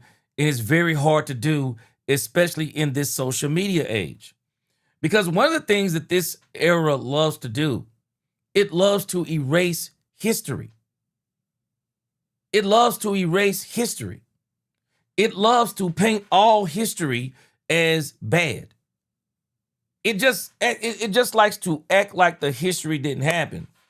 And so when you have a franchise like the Cowboys, what you want them to take pride in, you're not trying to talk about a 30-year drought because they really can't connect with a 30-year drought. They really can't. The only thing they're connecting with is that, man, people are really negative about the Cowboys. I don't understand the big deal, and they're not going to say it out loud. I don't really understand the big deal about a 30-year drought. I wasn't even born then. But what you do have to remind them of is that this is the Dallas bleeping Cowboys. You have to remind them of the Super Bowls, how many they've been to, the great players that have been here, the mystique, the great coaches as in Tom Landry. And you bring those kind of guys back to kind of show them, like, you got to keep this going. This franchise has achieved greatness. You are a part of greatness. Now go and create your own. Go and create your own story. This is what happened when Jimmy came here. They hated Jimmy and Jerry because they took the place of legends. So what did Jimmy and Jerry do? They decided to be legendary. They realized that they were in a legendary franchise, and they said, now it's time for us to be legendary. Yeah. Yeah, hey, create your own legacy. But understand the legacy that this team already has. Don't forget about what this team has done, as in the high points, the championships. Turn the ship. Now it's your time to start your era of Super Bowl wins. I'm like, Schotty, that's how you do it. We rolled up out here on a bus. We were down at Thousand Oaks.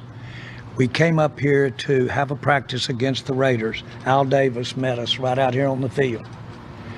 Around this field were green fence and green tarp, as I think it might have been as tall as these structures right here. I mean, it was high. A cricket couldn't see in to watch the practice. It was that void of anybody being around or having any kind of influence on what goes on at practice. We have always been the opposite. We have wanted to practice in front of thousands. I personally believe that when you're out there, your pride, and you're doing a drill, that if you're sitting there doing it in front of thousands of people, that adds something to it. That adds some, not discipline, it just adds what you do when you're an athlete. I've always believed that. We've done that since the day we got here. When I used to practice in college, we'd go out there and practice, and 15 feet away from me, there were 1,000 people sitting on Knoll, sitting there watching it. You did not want to get your ass beat on a one-on-one drill in front of all those people.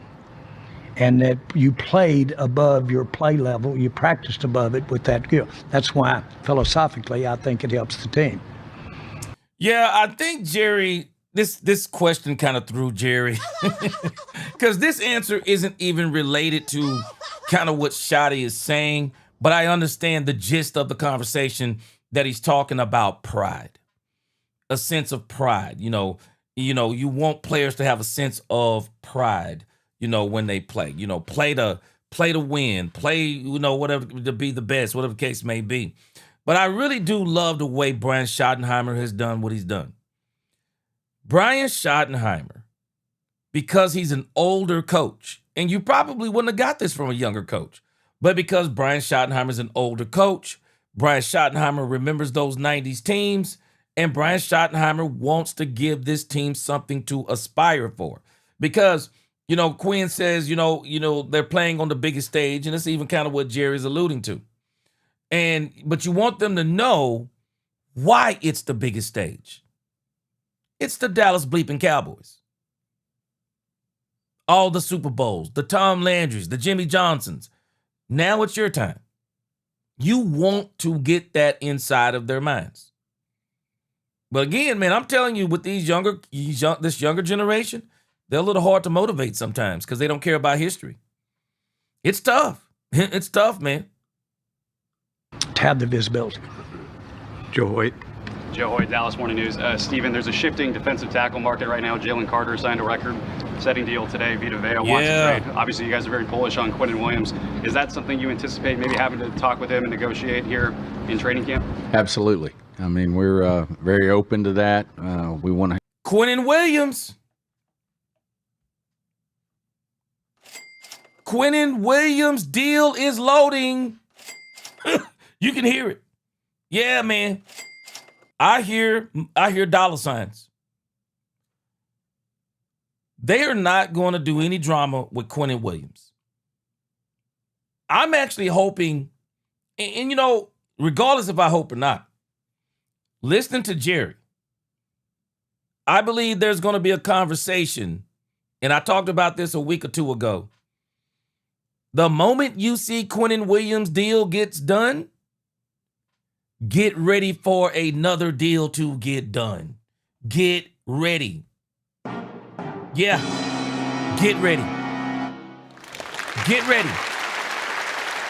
When the Quinnen Williams deal gets done, and it's going to get done, Poobie D, I agree with you. They're paying him. And I am not going to be surprised. They're going to make Quinnen Williams more than likely the highest paid defensive tackle in the game. No doubt in my mind. I don't even think they're going to argue about it.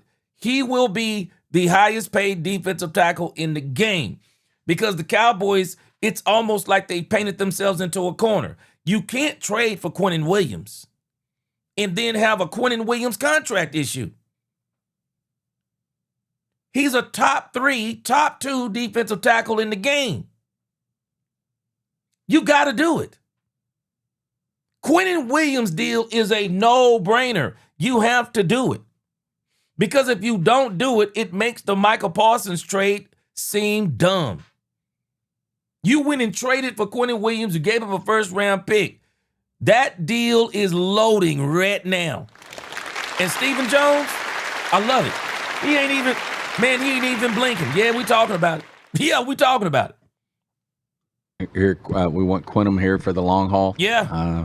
Obviously, we've got a lot of resources tied up in him. Yep. And he knows what we think about him. We've, had some discussions with the agent about how to go about the process. Yeah. But certainly he's one of the best in the business. And we know, kind of what that market is. Obviously, it evolves and changes, with each new deal, which is the case, at any position. But certainly he's at the top of the list in terms of people that we want to keep around here long term.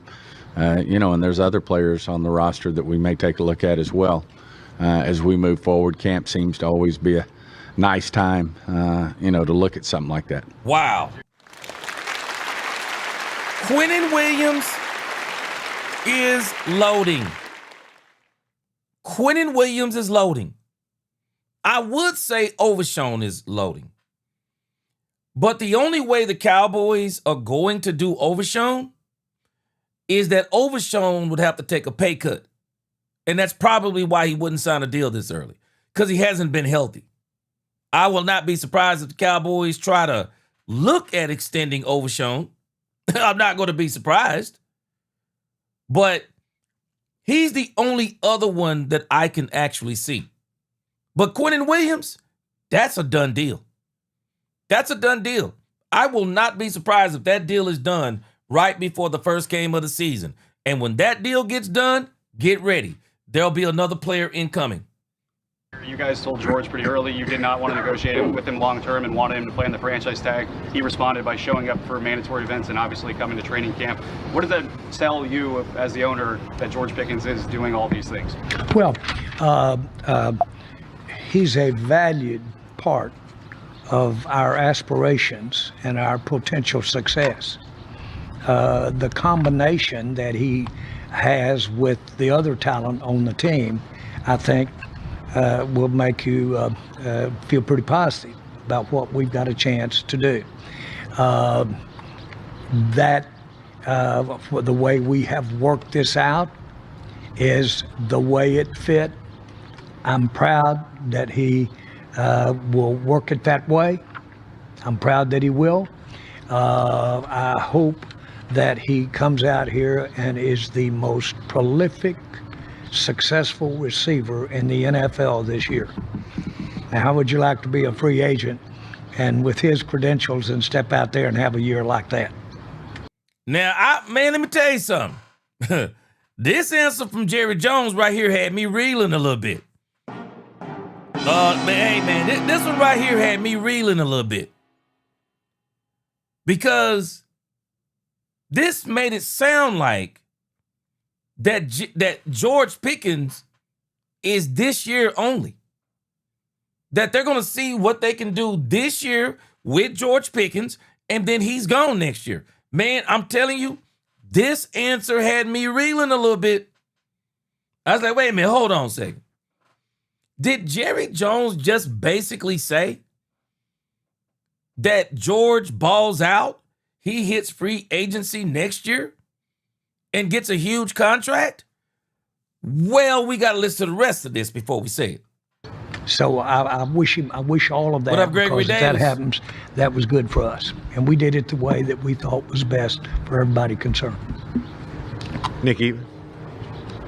Nick Eatman, DallasCowboys.com. This is for you, Coach. You've talked about 5 offensive linemen, the best offensive linemen on the field together.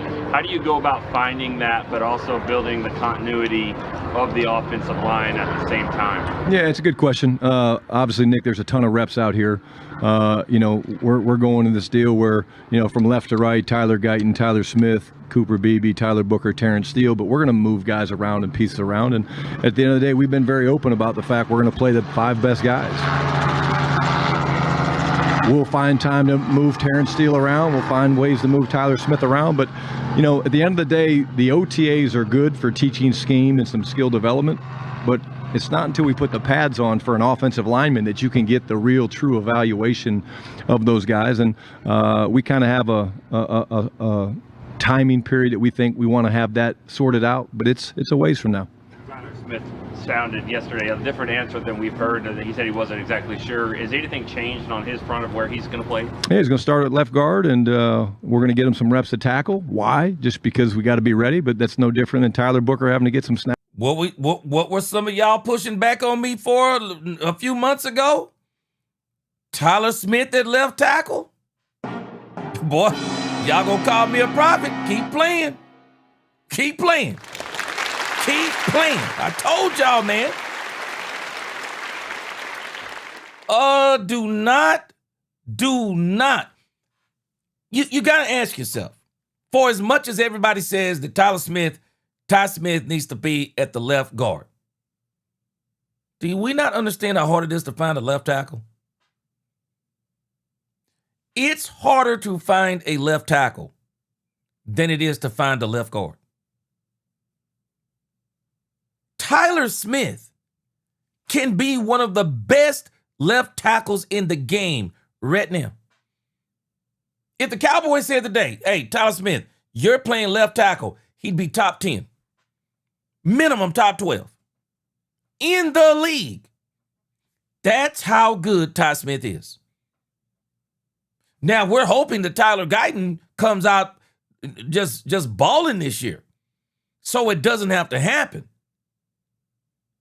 But make no mistake about it, they have been leaving this door open, and I've been telling the people about Ty Smith at left tackle. Nobody wants to accept it. They're leaving the door open for Ty Smith. They're not going to close that door. What did I tell y'all just a couple of weeks ago? If Nate Thomas beats out Tyler Guyton, you think I'm starting Nate Thomas at left guard? I wish I would. I'm not starting Nate Thomas at left tackle if he beats out Tyler Guyton. Heck no. I'm going to move Ty Smith to left tackle. Because you can't go get a left tackle. Who are you going to go get? You'd have to literally trade somebody to get that left tackle. It ain't happening. Your best alternative would be to take a player on your team who you already know can be a top 12 left tackle in the game this year and could possibly be top 7, top 5 next year. Tyler Smith is that good and that dedicated. You've already put it into his contract that they've already put the left tackle wording in the contract. They've already put it in there. And I'm sure that if he switches the left tackle, they've already fixed it to where the money changes. They've already figured this all out. And so the Cowboys are leaving all their options open at left tackle. I'm just telling you, I've been saying this. They are leaving all of their options over. And so that's why when they say the best 5 guys, man, let me tell you something, man. Nah, bruh. I don't think they're going to take that chance on Tyler Guyton. If he looking sloppy out there, I just don't think they're going to take a chance on him. And if Nate Thomas beats him out, we're in more trouble than we actually thought. Snaps at center, because at the end of the day, we're committed to winning and winning now, and we're going to play the 5 best guys. But again, I'm really excited to see Tyler Guyton, Nate Thomas, Drew Shelton. You know, those guys compete at tackle as well. So, Tim. Okay, now let's and I see the George Pickens talk. Don't worry. I had to listen to the rest of it. Jerry's going to circle. He's going to circle the block on George Pickens. Don't worry. He's going to circle the block on George Pickens. Tim Kalishaw, the Dallas Morning News, still printing 7 days a week. Good to see all of you. Jerry, is that your helicopter, by the way? I'll tell you this. Long way out in a helicopter. You're going to scrimmage the Rams in a couple weeks, and they won a Super Bowl 4 years ago, and you talked about them betting it all for 1 year. They were back in the championship game last year. They made huge moves to get McDuffie and Myles Garrett. Do you look at them and see maybe there's a way, more aggression, being more aggressive than you have been, that works in this era? Do you look at them as a model for that? Because you're talking about making a kind of move that you haven't been making. Yes. Yes. I've had the discussion coming to camp with all of us. I admire the job that the Rams have done and how they've done it. Now, this is a different Jerry Jones than from a few years ago. Now, I want you to notice Jerry did the same thing. He answered the same way this question, the same way he answered the Max Crosby question. Did anybody notice this? He gave a very definitive answer. Is there another way of doing things than the way they've done things in the salary cap era? As in, okay, the Rams went out there and McDuffie, you know, for everything that the Rams have done, though, a lot of people don't realize, man, the Cowboys have made some heck of moves. The problem is we're not giving us enough credit for making Super Bowl moves. George Pickens, Super Bowl move. Quinnen Williams, Super Bowl move. Kenny Clark, Super Bowl move. A lot of people don't agree. Rashawn Gary, Super Bowl move. Jalen Thompson, Super Bowl move. Kobe Durant, we don't like it, but he was on a playoff team last year. Super Bowl move. D. Winters on a Super Bowl team. Super Bowl move. The Cowboys have actually made a lot of great moves already. What people are waiting, and our draft was way better than the Rams. Hello, somebody. Let me say it for the people in the back, because people in the back ain't listening. People in the back ain't listening. The Cowboys have made spectacular moves. The issue is people are waiting on that move, or what they call that move. People consider the Myles Garrett move to be that move for the Rams. We're going to see. That move for the Cowboys, people are licking their chops. Why? Because they believe it's Max Crosby. They believe it's Max Crosby. And that's why I want you to listen to how Jerry answers that question again. Watch this. Compete at tackle as well. So, Tim. Tim Kalishaw, the Dallas Morning News, still printing 7 days a week. Good to see all of you. Jerry, is that your helicopter, by the way? I'll tell you this. Long way out in a helicopter. You're going to scrimmage the Rams in a couple weeks, and they won a Super Bowl 4 years ago, and you talked about them betting it all for 1 year. They were back in the championship game last year. They made huge moves to get McDuffie and Myles Garrett. Do you look at them and see maybe there's a way, more aggression, being more aggressive than you have been, that works in this era?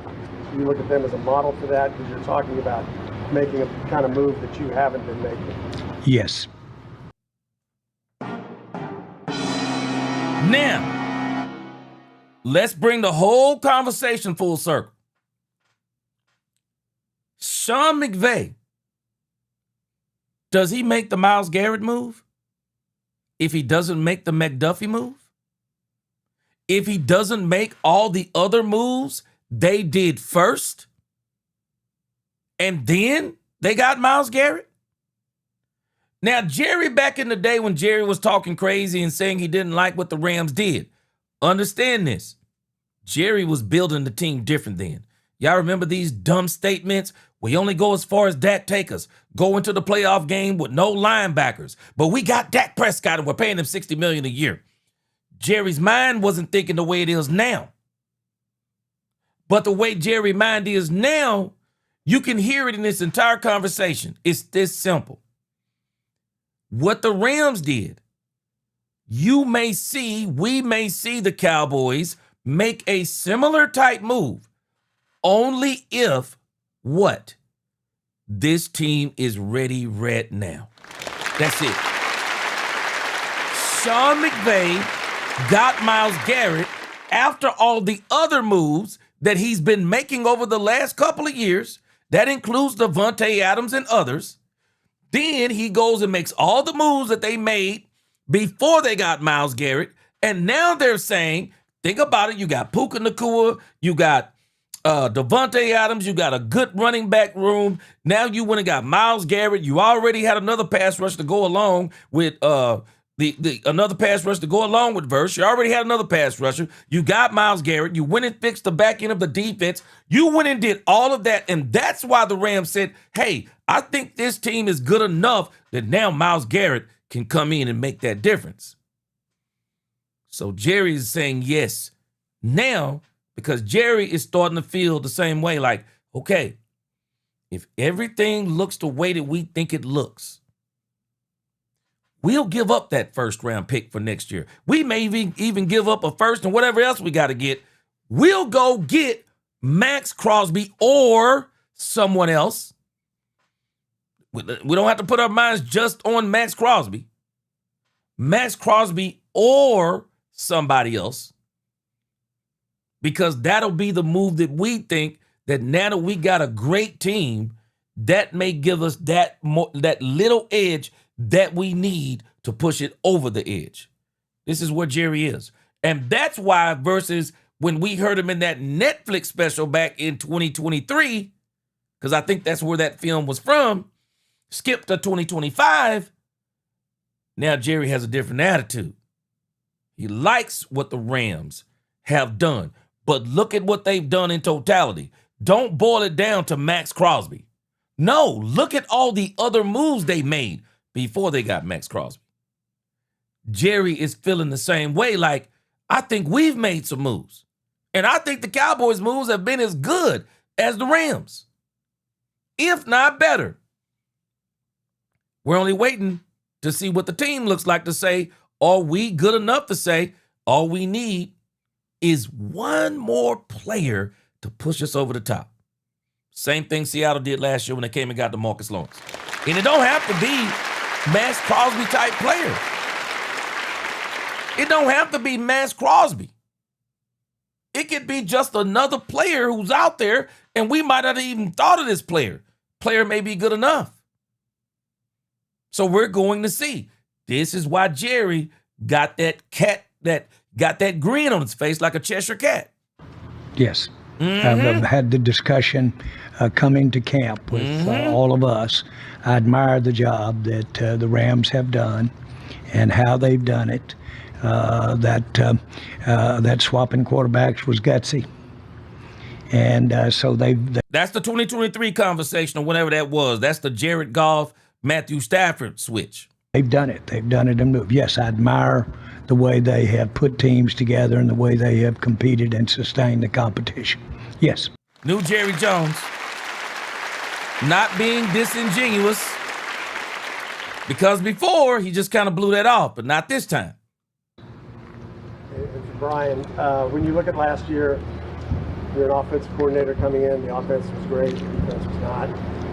beyond all the changes, coaching and players, do you look at anything you want to do personally, differently, in how you look at defense and how you examine or coach defense this year? Yeah, and Tim, it's started early on. I mean, we first started with the OTAs. I spent a lot more time on defense than I did last year. I think part of that is, again, excited to hear what Christian and the staff are doing.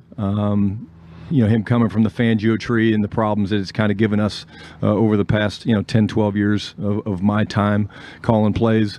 But also, I think it's a lot to do with my confidence in Clayton Adams and the job that he's done. I mean, this guy is someone that I just think the world of, no different than what we did with Christian. We went through this process, Jerry, Steve, and myself last year when we found Clayton Adams. And so we'll have some really cool comp days at practice where I won't call the plays and I'll let Clayton and Christian, dial it up against each other. And, I'm looking forward to that because, we need to win as a football team, and we didn't do that enough last year, and that's why we made some of the tough decisions that we made. And you make those decisions to make changes, you better get it right, and I think we did that.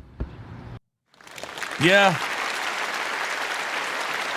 Now, I don't know if y'all remember. Let me put you in remembrance what I said yesterday of what I was looking for when the Cowboys went to Oxnard, California. Angel Eyes is in the building. What's up, Angel Eyes? What's up? Angel Eyes said, I have to admit, Cowboys front office is moving different. It feels different, too. I believe it's good. Yes. Hey, Quinn, hold on. Jerry gonna clean that Pickens statement up. Don't worry about it. He gonna clean that up. Yeah, he gonna clean that up. Now, I don't know if y'all remember what I said the other day when we were on live. All I was looking for.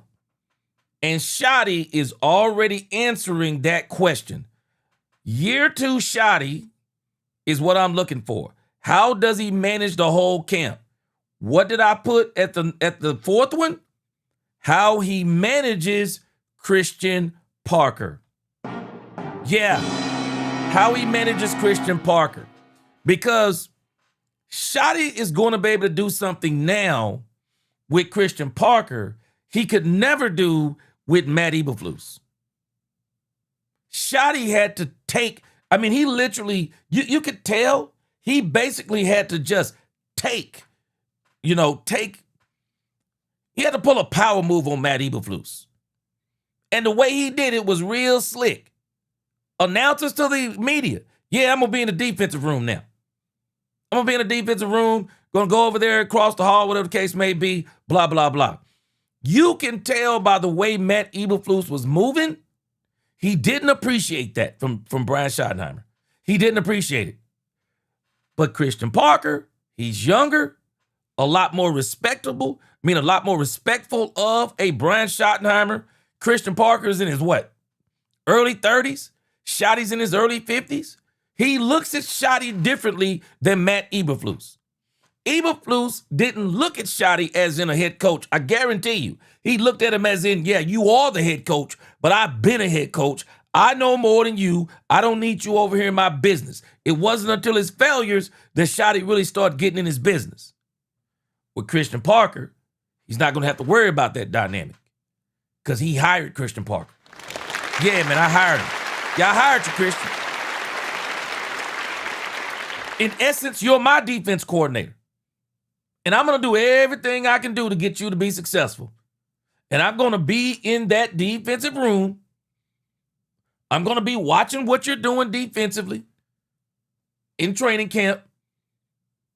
And I'm loving the fact that he said he's going to let Clayton Adams call some plays. Let Clayton Adams call plays, which he'll be calling Schotty plays, so it won't be that big of a deal. But he'll get some time in calling plays. But we're watching a Schottenheimer, and this is what I was wanting to see. We're going to be watching a Schottenheimer that is actually the head coach of the football team. I'm telling y'all right now, I haven't seen this since Jimmy. Ever since Jimmy, it always seemed like it was a offensive team, a defensive team, and a special teams team. And Jerry was doing some real conniving stuff, hiring the coach that was going to replace the coach. I mean, just crazy stuff. Not this time. Schotty has command of this thing. So this is the part that I want to see. So I can check that box off. I can check that box off. Year 2, Brian Schottenheimer is in way more control and knows exactly what he wants to do, and he's starting it out in training camp. And that's how you build a winning team. I absolutely love this part of what Schotty is doing. He's probably wondering why he's sitting in this press conference, because this is not a press conference of all three of them. This is the Jerry Jones press conference. That's what this is. Tommy Arsh, DallasCowboys.com. Brian, you've seen Christian work a little bit in the OTA setting, but what stood out to you about his plan over these next 3.5 weeks to get his players ready to play his defense? Incredible communicator. I can't say that enough. The way you know he's an elite coach, Tommy, is when you walk by his office and players, I mean, multiple players are in there wanting to listen and talk to him about scheme and things like that. But the organization, you know, the way he's organized this camp on the defensive side of the ball. Yeah, Bass. Yes, Schotty was a part of it. Schotty was a part of Eberflus. He was a part of it. He was a part of it. We don't know what percentage, but Jerry made it clear. We wouldn't have brought in Matt Eberflus if Schotty didn't sign off on it. Got to remember, Schotty and Matt Eberflus had crossed paths before. You know, I got a friend of mine, and I talked to, you know, me and another preacher. You know, we talk sometimes, and, you know, one of the things we talk about is, you know, people, you know, Schotty's got to understand, it's one thing when you're working with somebody in a certain capacity versus you working, you know, it's different. For example, you and Eberflus, maybe y'all were like assistant coaches or something. But it's different when you're working with Eberflus and you're the head coach and he's the fired ex-head coach of the Bears and he's your defensive coordinator and he brings in his whole crew. And then you start working with him and you realize how stubborn he is. It's different, man, when you're working in a different capacity. It's absolutely different. And so I believe Schotty, yes, he signed off on it. Absolutely signed off on it. But I believe once he really got to working with Eberflus, he realized he wasn't the guy that he wasn't the type of guy he really wanted to work with. And that's why he got smarted his butt. Got in that defensive room and made him look silly. Real estate vet, appreciate that the super chat. He said, G, Cowboys Nation, heads up. I can get y'all a condo next to the practice field in Oxnard, California, between $315,000 to $350,000 for one bedroom. I'm just Man, who can afford that, bro? Boy, that's some serious money now. I got some Monopoly money I can make it, but I can't make it without Monopoly money. Yeah, Bass said, why would you want that after he failed over there in Chi-Town? Because, Bass, you think about what a lot of these teams do, and Jerry's not the only one that does this stuff. You get these coaches, they used to be a head coach, get fired, what they do? First thing they do is get hired. You know, you get guys like Robert Saleh, you know, they get hired immediately as assistant coaches. Dan Quinn got fired with the Seahawks. What happened? Cowboys brought him in as a defense coordinator. He was off the chain. This teams do it all the time.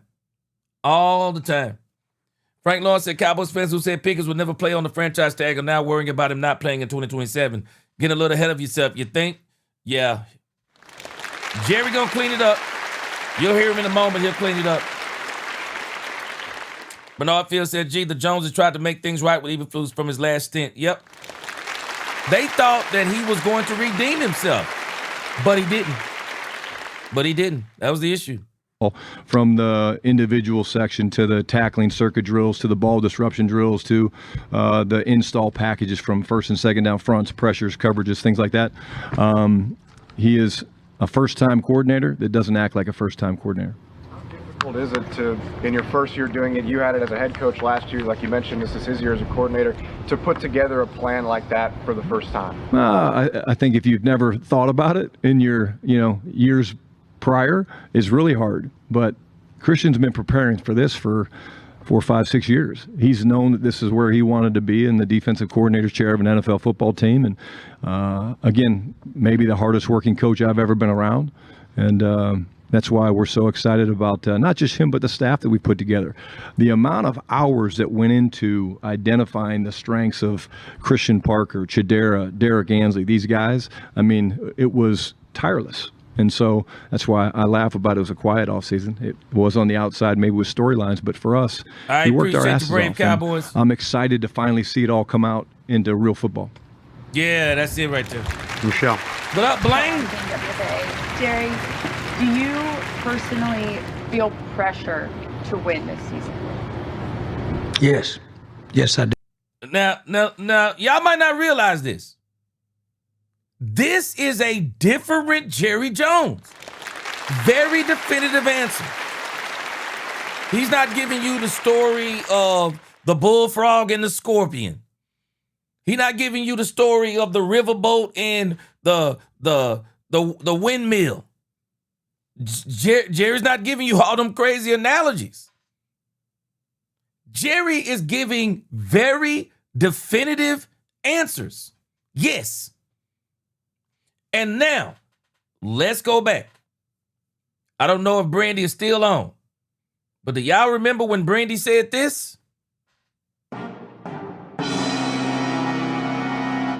This is why I said, until you hear this, don't throw this in the trash. Schotty on the hot seat. Now, what does that mean? That's why I said I'm going to bring some clarity to what Brandy said. What does that mean? Schotty on the hot seat. That don't mean he's on the hot seat of getting fired. That don't mean he on the hot seat of getting fired. That means he's on the hot seat of you are expected to win. What did I tell y'all earlier in the offseason? What did I tell y'all? Don't let Jerry fool y'all. Don't let anybody fool y'all. Jerry hired Christian Parker because Brian Schottenheimer convinced Jerry Jones that Christian Parker is the accelerated program. Do y'all remember when I said that? Yeah, Christian Parker is the accelerated program. Brian Schottenheimer convinced Jerry Jones, because Jerry didn't know who Christian Parker was. Schottenheimer convinced Jerry Jones that Christian Parker was the best defensive coordinator he could get. Young, up and coming, innovative, up to date, smart, you name it. Schotty sold Jerry on Christian Parker. And I guarantee you, the conversation was this, and he won't even need a year to turn this defense around. He won't be like Nolan. He won't be Zimmer. He won't be Matt Eberflus. He's going to be more like Dan Quinn. He's going to come in and he's going to set this building on fire, set that defense on fire. If you get him the players that he needs, Jerry, Christian Parker will turn it around like that. This is why Jerry said what he said. Definitive answer. Jerry, you expect to win this season? Yes. You can't handle the truth. Yeah. Yeah. I told y'all before, this is the accelerated program right here, man. This is the accelerated program. This is like getting your kid a car. This is like getting your kid a car for school, and you don't give them the hand-me-down Buick. Now, you go to the lot and get them a Mercedes-Benz. 500 SL. Hey, this is what you driving to school. So we expect you to get to school with no problems. We expect you to get to school with no problems, never be late, be on time, anything else you name. Yeah, this is the accelerated program right here. This is why Jerry gave that definitive answer. I expect to win right now. And that's why if you listen to everything Jerry has said, have you noticed? Y'all might not have caught it earlier. Brian Schottenheimer said we're playing the best 5 people on that offensive line. Why, Brian? Because we're in win now mode. What? We're in win now mode. Y'all want to know again why Brandy said what she said off the rip? Schotty on the hot seat. Yeah. He on the hot seat. He not on the hot seat of getting fired. That's not what he's on the hot seat of. But he is on the hot seat of, yeah, bruh, we're expecting you to win this year. Listen to all the things. If y'all haven't heard this part, this is probably the best part of the interview. Watch what Jerry says his expectations are. You don't think Schotty's on the hot seat? Okay, listen to this. But it was a quiet offseason. It was on the outside, maybe with storylines, but for us, we worked our asses off, and I'm excited to finally see it all come out into real football. Michelle. Javonte, WFA. Jerry, do you personally feel pressure to win this season? Yes, I do. For all the obvious reasons. Wait a minute. The obvious reasons? What's the obvious reasons, Jerry? We've got certain things in place here that won't stay in place. Now. Wait, what? We got things here that won't stay in place? Do y'all hear what he just said? Right now. Because we may have some pieces on this team that won't be here next year or the year after. Are you hearing? Personally, think that when you haven't done it before, when you're not necessarily young, you just haven't done it before, I think that is a huge value to your associates. I think that you not ever being some of the things you've always wanted to do. And I think we're going to get a lot of that. Obviously, it's a great thing to have experience of somebody that's done something for 20 years. But that is a good pressure to be involved with a group that has really, they can do something they haven't been a part of. I saw where Williams said he's never been a part of a playoff team. Now think about that player. As accomplished as he is, hadn't been a part of a playoff. Well, there is a big plus there. That's good. So I like the makeup. I'm aware that we're doing some things for the first time in a lot of places, but I think that's going to be offset by with our coaching, the makeup of the coaching, and frankly, the mix of some of the new guys, yet they are veteran players as they mix with some of the newer guys that are, if you will, last year were playing college. I think all that is a big plus. We'll see. I don't care whether they are rookies or whether they're 10-year guys. If they can't communicate with each other when they get out there, it didn't make any difference on an individual basis where they were. And one of the main things that I have heard us talk about and say in interviews, countless interviews, and after we made the decision of who's going to be doing the coaching, the word of communicate, talking to each other, understanding what it is that the other one expects of the other one. This thing is ad nauseum, the chant. If you listen real hard out there when you're watching practice, you'll hear it be one of the real focal points of this whole camp is communication. Deuce. Mike Ducey, Fox 4. Brian, you may have answered this in part, but in spite of how long he's been around the game. If y'all didn't hear Jerry say right now, oh no. Jerry said right now, man. Man, Jerry said right now. Jerry said right now. Sure, Angel I said it's real. Shit, no excuse this year. Jerry said right now, y'all. Shoo. Jerry said, hey, and he ain't done. He ain't done. He gonna make another statement, and he gonna get even more specific.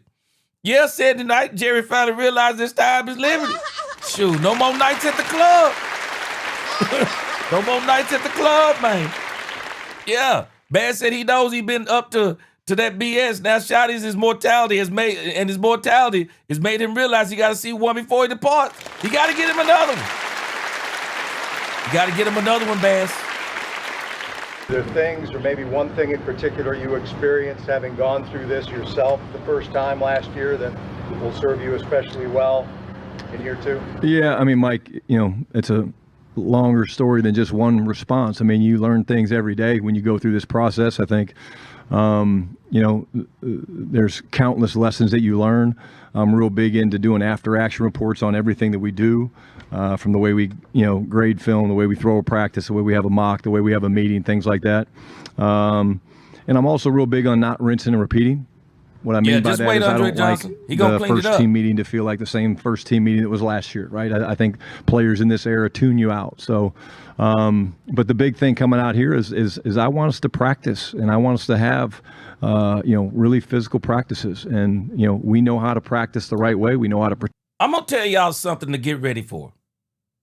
I believe we are going to see a different Schottenheimer in practice this year.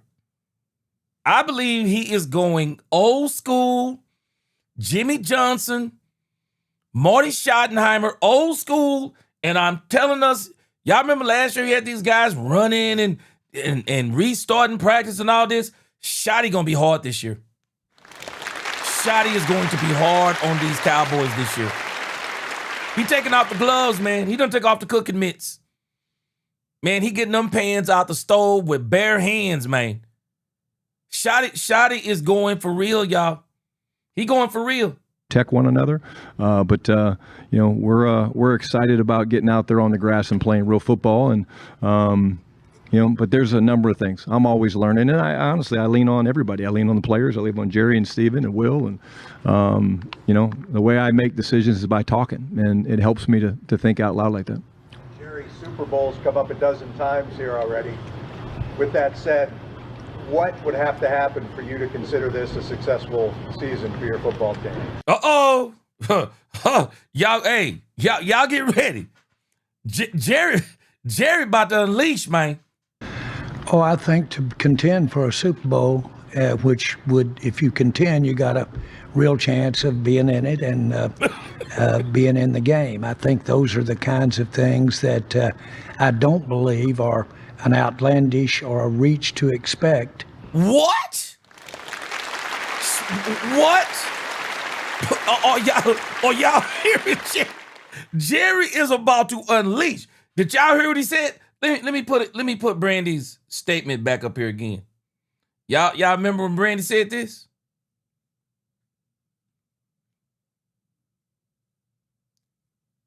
Jerry Jones just said, I don't think a Super Bowl is outlandish.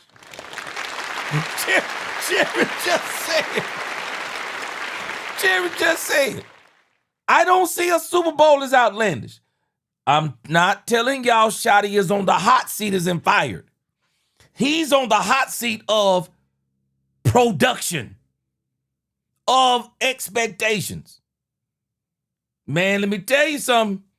Expectations, hey, it's either going to bust the pipe or it's going to create diamonds. Expectations is another fancy word for pressure. It's pressure. Man, when you set the expectations, that's pressure. And so that's a successful season. I expect us to be significantly improved defensively. What did I tell y'all? What did y'all gonna call me a prophet? I'm telling you. Y'all gonna call me a prophet. I told y'all this months ago. What did I tell you Christian Parker was? The accelerated program. What did Jerry say? I expect to be significantly better on defense. What? With a first-year coach? Yeah, you better believe it. Sure. You can't handle the truth. You better stop playing. You better stop playing. Jerry's been telling us this the whole interview. I got the coaches.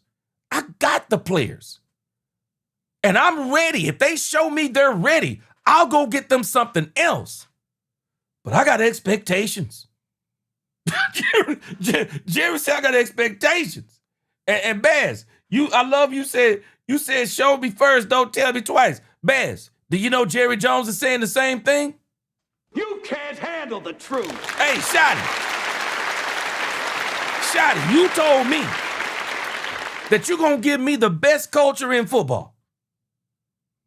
You told me that Christian Parker is this new hotshot accelerated program coach, and he going to set us on fire. I got expectations. Now I need you to show me. Yeah, man. I need you to show me. And guess what? Hey, Dak Prescott, he is not omitted from this. Expectations. Now, the good thing about Dak, he got expectations for himself. As old as Jerry is, well, Dak Prescott said, I'm 33, bruh. I got to get one before I get out of here, too. So Jerry and Schotty, Jerry and Dak, they're hand in hand in this. They're both feeling the same thing. Dak is 33. He wants to get one before he gets out of here and go and raise his daughters. Jerry want to get one before he hit that grave box, man. He want to get one. Jerry is saying, bruh, expectations. You don't think he's talking about Schotty? He said, I want the defense to be better. Watch the next part. Significantly improved. And I actually expect us to improve over on the offense. What? You can't handle the truth. What? What? Yeah. Hey, Schotty. Top 3 offense. It can be better. Yeah, man. Yeah. It can be better.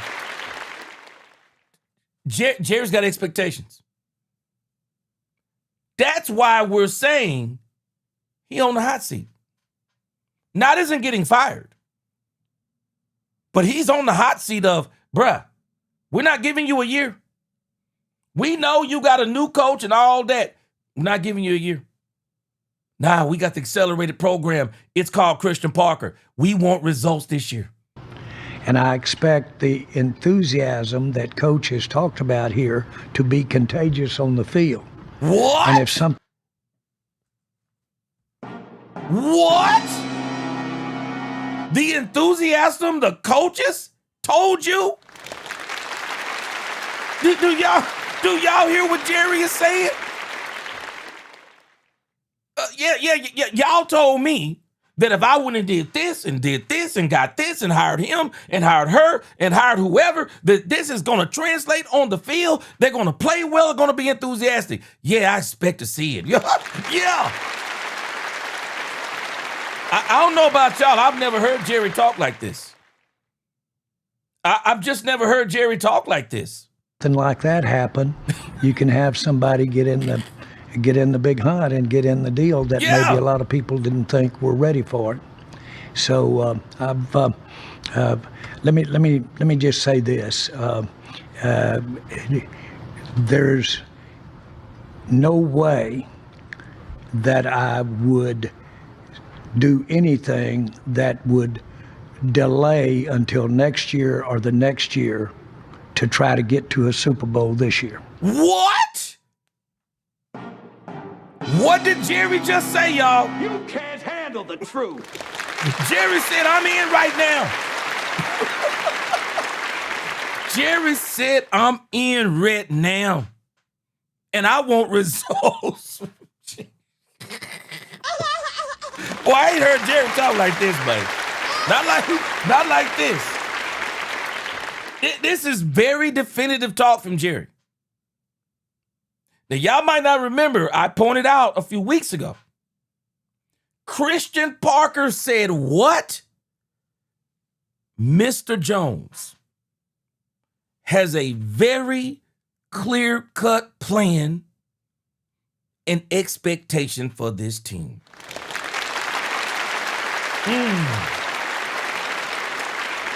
Yeah. Christian Parker said that. I feel that good about what we're starting with that, and it kind of alludes over to what we were talking about if a trade or something like that came along. Full circle. We certainly can think about, as far as my focus, my individual focus is concerned, I'm interested in being as good as we can opening day. What? You can't handle the truth. Did y'all hear what Jerry Jones just said to his team? Jerry Jones just told his coaching staff, show me why I need to go get Max Crosby. Show me. Show me. All this stuff y'all told me, show me in Oxnard, California. Show me. Show me why I need to go give up my first-round pick for next year. Show me why I need to give it up for Max Crosby. Do we hear what Jerry is saying? Right now. Right now. I'm not going to get in the way of right now. Show me that I need to go get somebody else. See, some folks say, Jerry just need to go get people. No, Jerry's saying, I've already went and got you people. Let me count the ways. I got you the defensive coaches that you wanted. I got you BT Jordan. I got you some of the draft picks you wanted last year. I came back this year. I got you Caleb Downs. I got you Jay Sean Barham. I got you Malachi Lawrence. Man, I even went in there and got you LT Overton. I went and got you players. I got you Jalen Thompson. I got you Kobe Durant. I got you Rashawn Gary. I went and got you everything. Now show me why I need to go get Max Crosby. Show me. Because you told me if I do this and I do this and I get this, that this is going to translate, this Oxnard, California going to be off the chain. Show me now why I need to go spend more money. Show me.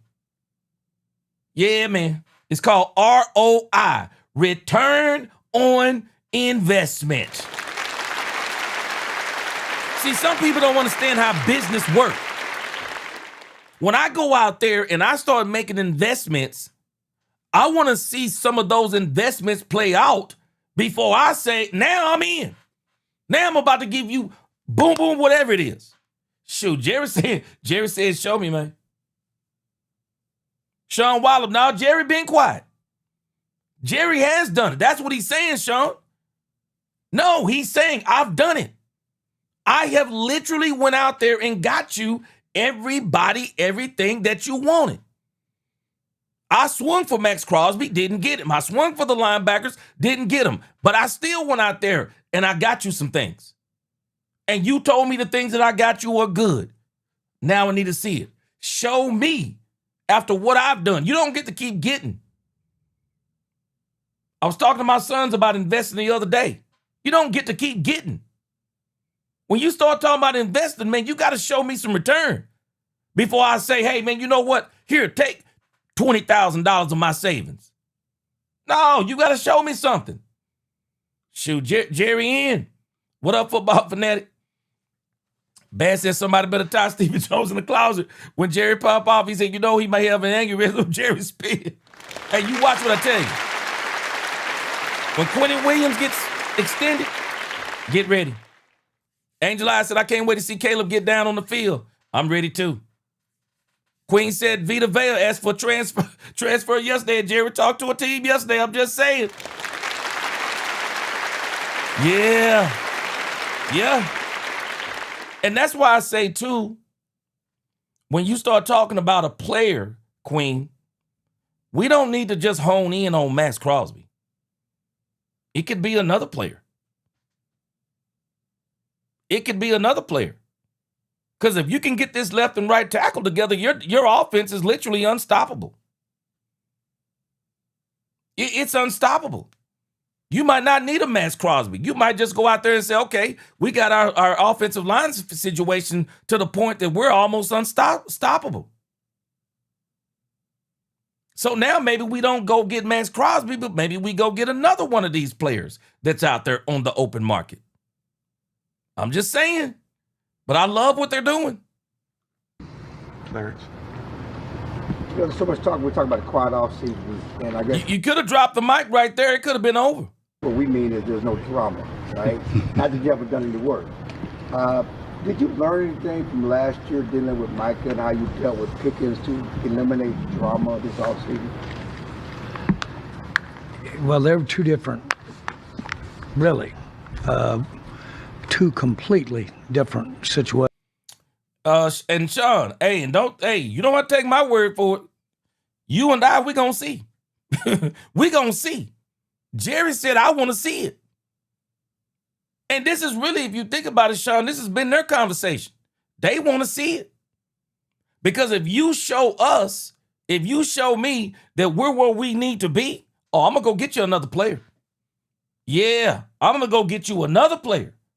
What up, Bassmaster? I'm going to get you another player. So you and I both, we going to see. Hey, we going to both see. Randall said the first for Max, no way.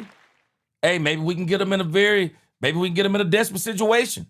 Quinn said, what position does Vita Vea play? He plays, I'm not sure what he plays. Andre Johnson said defensive tackle. Okay, he plays nose tackle. Let's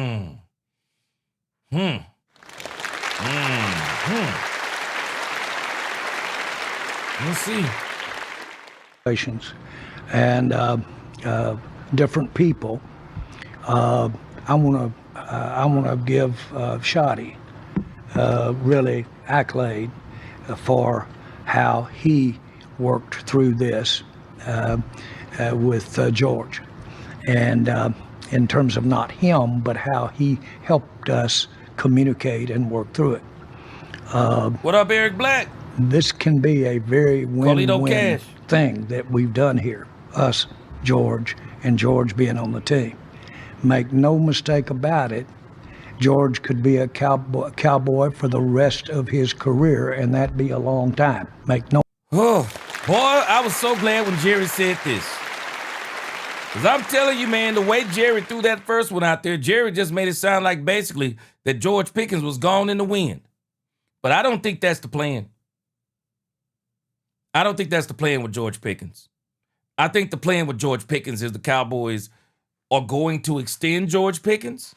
But I'm going to tell you the game the Cowboys are playing. And it's a very risky game, but they're playing this game. They're going to do one or two things next year. They're going to put him on a franchise tag, which will be $32 million. That'll be $60 million guaranteed over 2 seasons. George Pickens hits the proverbial bank if he does that, because George Pickens, if they won't franchise tag him a third time, they'll either extend him or they'll trade him. But I'm not going to be surprised. Don't be surprised if that's actually been the plan. You just go ahead and get George Pickens $60 million up front for 2 years. Because maybe you see your window as 2 years, this year and next year. It all depends on how this year plays out. But Jerry just made it very clear that they may very well extend George Pickens next season. You just never know how it's going to go. But he's giving Schotty credit for kind of keeping the communication open with George and kind of keeping George level-headed. I'm not going to be surprised if the Cowboys extend George Pickens next year. If I were the Cowboys, I would extend George Pickens next year. I absolutely would. Lamb, I think, will be on the last year of that deal. Will Lamb be on the last year or second to the next to the last year? But Lamb's going to be about 30 by the time the Cowboys get off that contract. They'll have some decisions to make. But if I'm the Cowboys, the only thing I'm focused on is this year and next. And if I'm the Cowboys, George has got to be here for the next 2 years. Come hell or high water, they got to do it.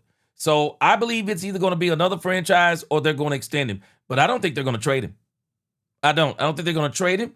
And I definitely don't think they're going to let him walk off into the sunset. It does the Cowboys no good to do that. And I think they're going to keep him. Win-win thing that we've done here, us, George, and George being on the team.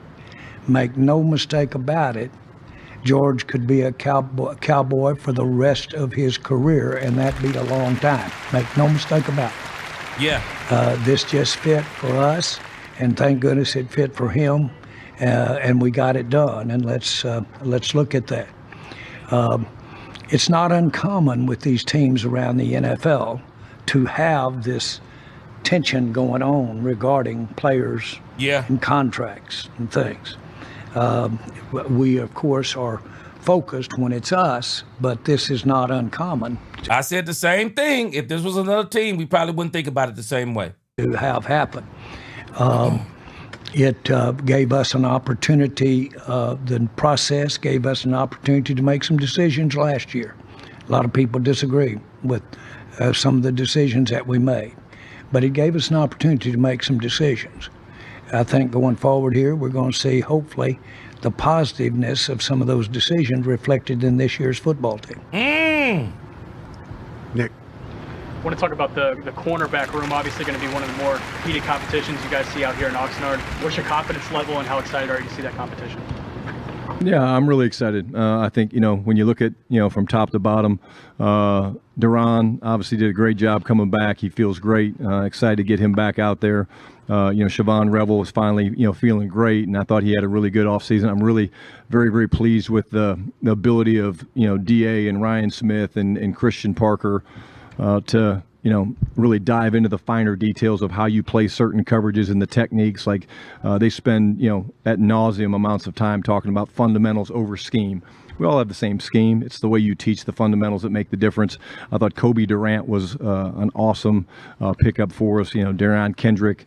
It's going to be a fun battle to watch, and they're going to be able to go up against some of the most elite receivers in the league, which I think is important as well. Yes. And but what I expect to see is the confidence of that group grow. And that starts by getting in these practices and getting into the one-on-ones and some of the 7-on-7s and team drills that we do and watching those guys compete. And the thing that will be definitely different this year with CP is the trash talk, because he's pretty good at it.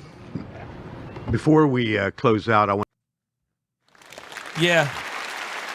Hey, man.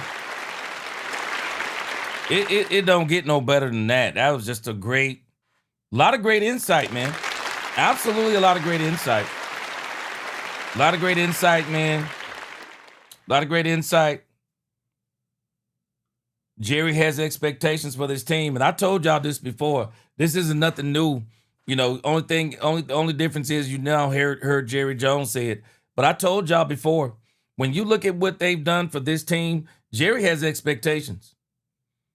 I just don't remember Jerry moving like this since Jimmy Johnson.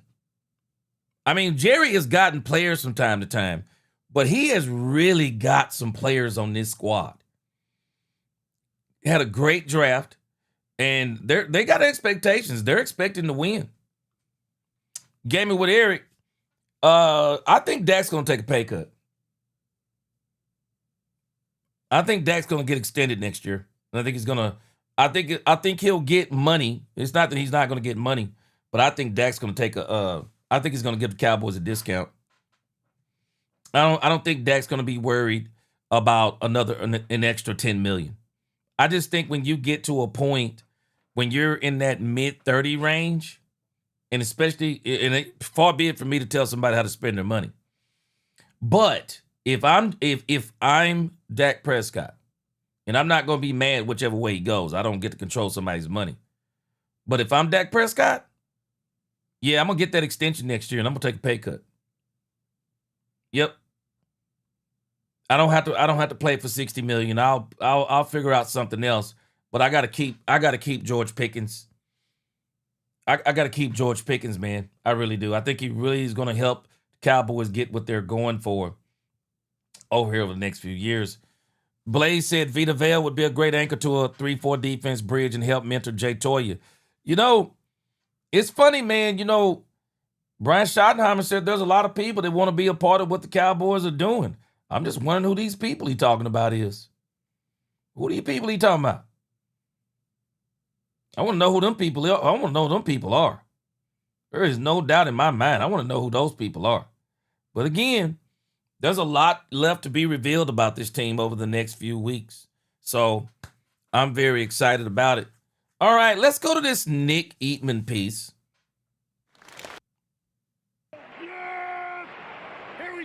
And I'm not going to play the whole piece. I want to go to a very specific place in the interview because Schottenheimer really kind of cleared this up. Because Eatman and the guy on 105.3 The Fan, their opinion is that they don't think that Ty Smith can go over and play left tackle this late in the season. But I think they're underestimating how great Ty Smith really is. And so Nick Eatman and the guy on 105.3 The Fan, they start kind of speaking against this. Let's check this out. One way or another. I haven't told anything. Does that mean he's playing guard, Nick? I was surprised by that. I'll play the interview in a moment, but this is Nick Eatman talking about that Ty Smith can't convert over and play left tackle this year if the Cowboys need him to, because they're both kind of saying it's too late in the game. That answer, I kind of think that Tyler Smith is a pretty smart guy, and I think he's tired of answering stuff. So you know what? I think he just said, I don't know. We'll see. Oh, no. I still think we've worn him out. We've broken him. No, I just think I kind of think he's still having fun, maybe a little bit. Tyler Guyton has to get beat a lot here at camp and not play well, and for him not to be the guy, like, he's going to have to start off. That's what they want. That's what they need. That's what they need for that first round. I'm glad you said that, because Bobby's been trying to sell us and arguing with me that it's pretty open competition. It could be open, but the thing about it is this is not corner. This is not receiver. There's a favorite because continuity on that offensive line is the most important thing. So there is going to be one guy that they are pushing to get. He's just going to have to be. Nate Thomas has to be head and shoulders above, or Shelton or whoever it is. But I just think. I think it's that break glass contingency plan to put Tyler Smith out there. But I did hear this in the offseason. I might have said this. Well, I didn't say this on here, but obviously. But and you didn't say it. Yeah, but it's true. It didn't happen. But I was told that one of the things that the Cowboys are really looking at here is they have to decide if Tyler Guyton at left tackle is better than TJ Bass at left guard. And if it's not the case, if TJ Bass is just absolutely better and in that top 5 linemen, then it's only smart for them to move Tyler Smith. So I think we're looking at all these things. TJ Bass is kind of the wild card here. If he is too good of a player, to not be a starter, then I think that's where you might see Tyler Smith at left tackle. But see, people think this is not in the realm of possibility, but it is in the realm of possibility. And I'm going to show you something here in just a moment, just based on history. Listen to what this guy says next. Nick, my problem is you listen to some other linemen and they're like, the training and preparation is vastly different from me playing tackle from guard. So aren't we way too late on the calendar right now? If Tyler Smith, unless Tyler Smith is looking noticeably different or preparing noticeably different, I assume he's been preparing to play guard unless he really is messing with us and they said, no, you're going to play tackle. Like, you should have told him earlier, right? Yeah, exactly. I that's why I don't necessarily believe that they haven't told him that, because that's a great point, Sean, because you can't get into this and say, hey, just let me know where you want to be. It's not like a party where like, where do you want me to sit? I'll go wherever. No, I mean, because you're right. I think if you prepare to be a guard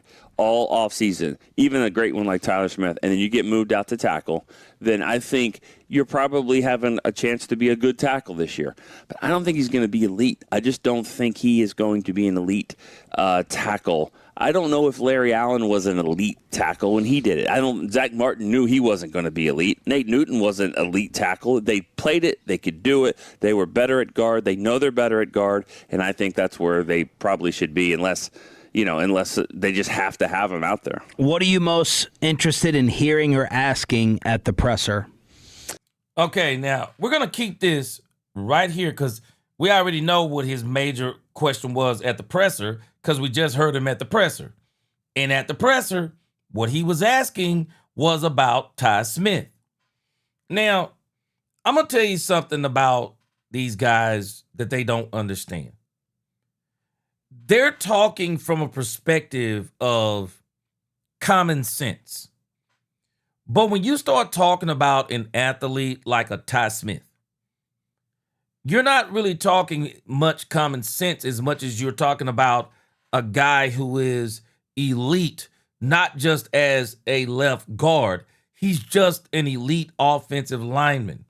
And the reason why I say this, and people seem to have forgotten this, well, does anybody remember what happened to Daron Smith in 2022? Anybody remember this?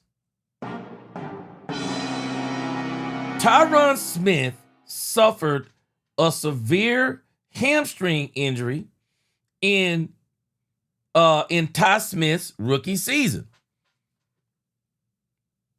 Ty Smith was supposed to be the left guard. Guess what Ty Smith did? Ty Smith in training camp, matter of fact, I believe Daron Smith had the same injury that Dak Prescott had.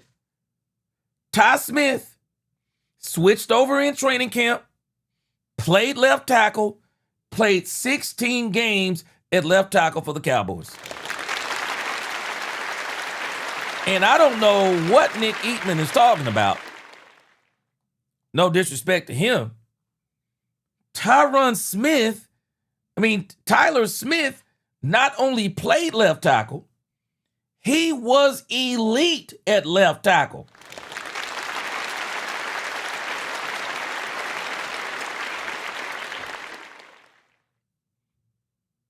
Let me see here. Tyler Smith.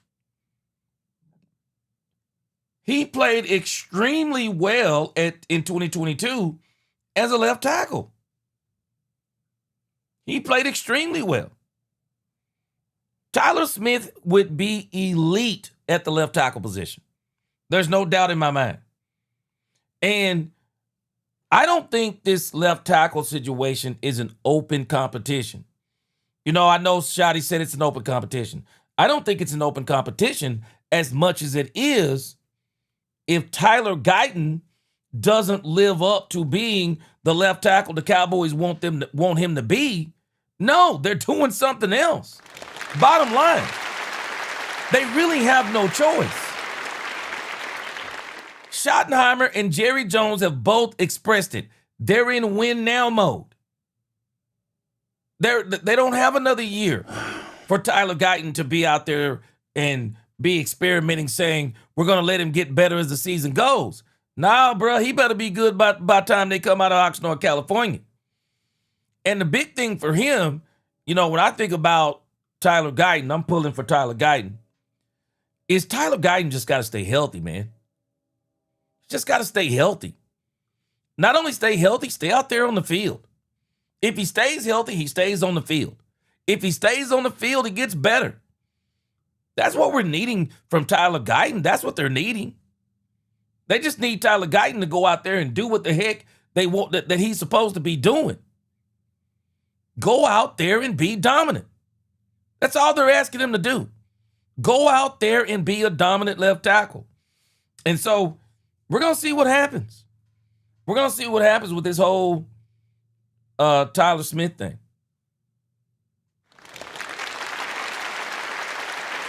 We're going to see what happens. But Tyler Smith, man, Tyler Smith can play elite left tackle. He's already done it before. And so there's a guy out here by the name of Doyle. I don't know what this was. I found it came across my timeline the other day or this morning because I was looking for the Ty Smith. I was looking for the Ty Smith interview. So I'm going to tie Ty Smith and Malik Hooker. Let's tie these both together in the same segment. This is KJ Doyle. We are live in KJ Doyle talking about Ty Smith and Javonte Williams. Let's check this out. Yes! Oxnard, California for another year of Dallas Cowboys training camp coverage. The Cowboys getting ready to take the field out here in California for training camp, the site where they've held training camp in recent years, moving away from Texas to get away from the heat a little bit and enjoy some of the cooler weather out here in California as they prepare for the 2026 season. The Cowboys... I'm telling you, man, from everything I've heard, it is not cool out there in Oxnard, California. I heard it is hot out there, man. Arriving today after flying in, taking the team buses into the hotel here to get settled ahead of training camp season. Getting set to start on September 13th in New York. That's 48 days away, about a month and a half for Dallas to prepare for that opening game against the Giants. Dak Prescott and company coming off of the buses, getting settled in as they prepare for practice on Wednesday. We'll have more on that in a minute. Head coach Brian Schottenheimer arrived before the team. He addressed the media just briefly before the team arrived and said he came just to get acclimated a little earlier to the time change. And the team comes into training camp with a lot of optimism. A reloaded defense and a new defensive coordinator has the players ready to prove they're a playoff caliber team this season. I mean, obviously, I think we made a lot of acquisitions in the offseason, you know, particularly on defense. And I think it's going to pay dividends. I think we got a lot of young guys just going through OTAs that I've seen that have a lot of juice. I think we made some great additions in terms of our edge groups, you know, in terms of our interior D-line and a lot of other positions too. And I think that's going to show up. We got a talented guys, a lot of young guys that's coming in that's very special after seeing them in OTAs and smart and willing to learn. So we're just looking forward to getting out there on the field and kind of just getting it rolling now at this point. We'll hear more from Tyler Smith and Malik Hooker later on Channel 5 News at 10. Malik Hooker asked about rookie Caleb Downs, adding him to the defense. We'll hear from him on that. As for the schedule for the rest of training camp for the Cowboys, tomorrow is the introductory press conference of training camp. Jerry Jones expected to speak to the media. Then on Wednesday, it's the first practice. We'll have coverage for you out here from California during Channel 5 Sports all week long, leading into the weekend on Saturday. Yeah, I think the issue is I don't really think it's a matter of moving. I don't think it's a matter of moving Ty Smith. I really don't. Answering that question, Ron Mack. I don't think it's a matter of moving Ty Smith. It's a matter of, will Tyler Guyton make you have to move Ty Smith? This all depends on Tyler Guyton. This all depends on Tyler Guyton. Blaze, the Cowboys will get cap space. They're gonna rework Quentin Williams' deal. They will rework Quentin Williams' deal. They'll have money to get whoever they want. They already know this. Yeah, they absolutely already know this.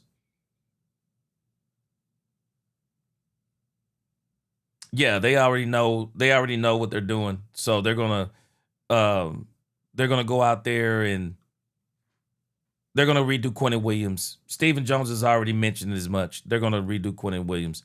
All right, let's see if we can listen to a little bit of more Ty Smith.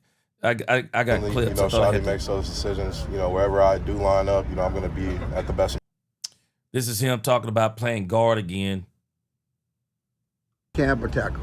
You know, we'll see what happens. Ultimately, you know, Schotty makes those decisions. You know, wherever I do line up, you know, I'm going to be at the best of my ability. So you haven't been told one way or another? I haven't told anything. Camp or tackle? Yeah, so when you think about this actually isn't about Ty Smith. This isn't about Ty Smith. I think what the Cowboys are doing is smart. They're keeping their options open in case this don't work out with in case something don't work out with Tyler Guyton. I mean, it's smart to really do. It really is. You gotta kind of figure, you know, with things that have happened with Tyler Guyton over the last couple of seasons and what's been happening in training camp, you gotta be ready in case he's not ready. Bottom line, you just gotta be ready. So that's kind of what they're alluding to. All right, let's listen to a little bit more of, this is Nick Harris. He's got this clip from Malik Hooker. Let's check this out. Is there a chip on the defensive shoulder? And if so, is it something good to embrace either?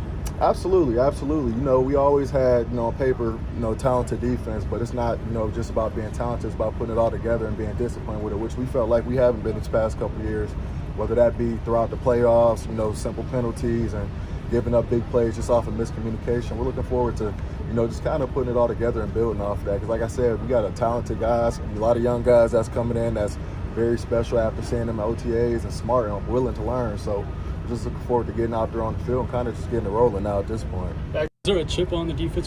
Yeah. That's what it's all about, man, putting it all together. Putting it all together. And so Hooker, he good. He's good. So it looks like the Cowboys got a plan. All right, let's skip down to, I'm thinking that this Javonte Williams interview, we'll listen to both of these as a matter of fact. I think they're old. I think both of these are old, but we're going to listen to them. Let's check it out. I don't know if y'all let me know. I think we've heard this before, though. Unless I heard it in a dream or something. Yeah! Here we go! This is Josina Anderson. She's talking to Javonte Williams. I think this is something old, but y'all let me know. It's dated today, but I think it's something old. She's talking to Javonte Williams.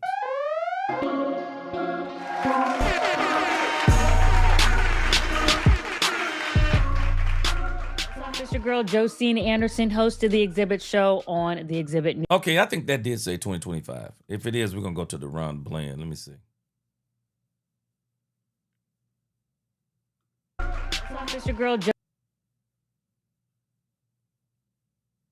I don't know what this means. 2025, 1201. Okay, so I think we've heard this before. I want to go to Daron Bland because that's the one I'm more interested in. Because we saw Daron Bland yesterday, and there are high hopes on Daron Bland. Everybody's hoping Daron Bland is going to be good to go. And I think the Cowboys have a lot riding on Daron Bland. They've already paid Daron Bland. And even though they can get from up under the Daron Bland situation, they still need him to perform this year. All right, let's see here.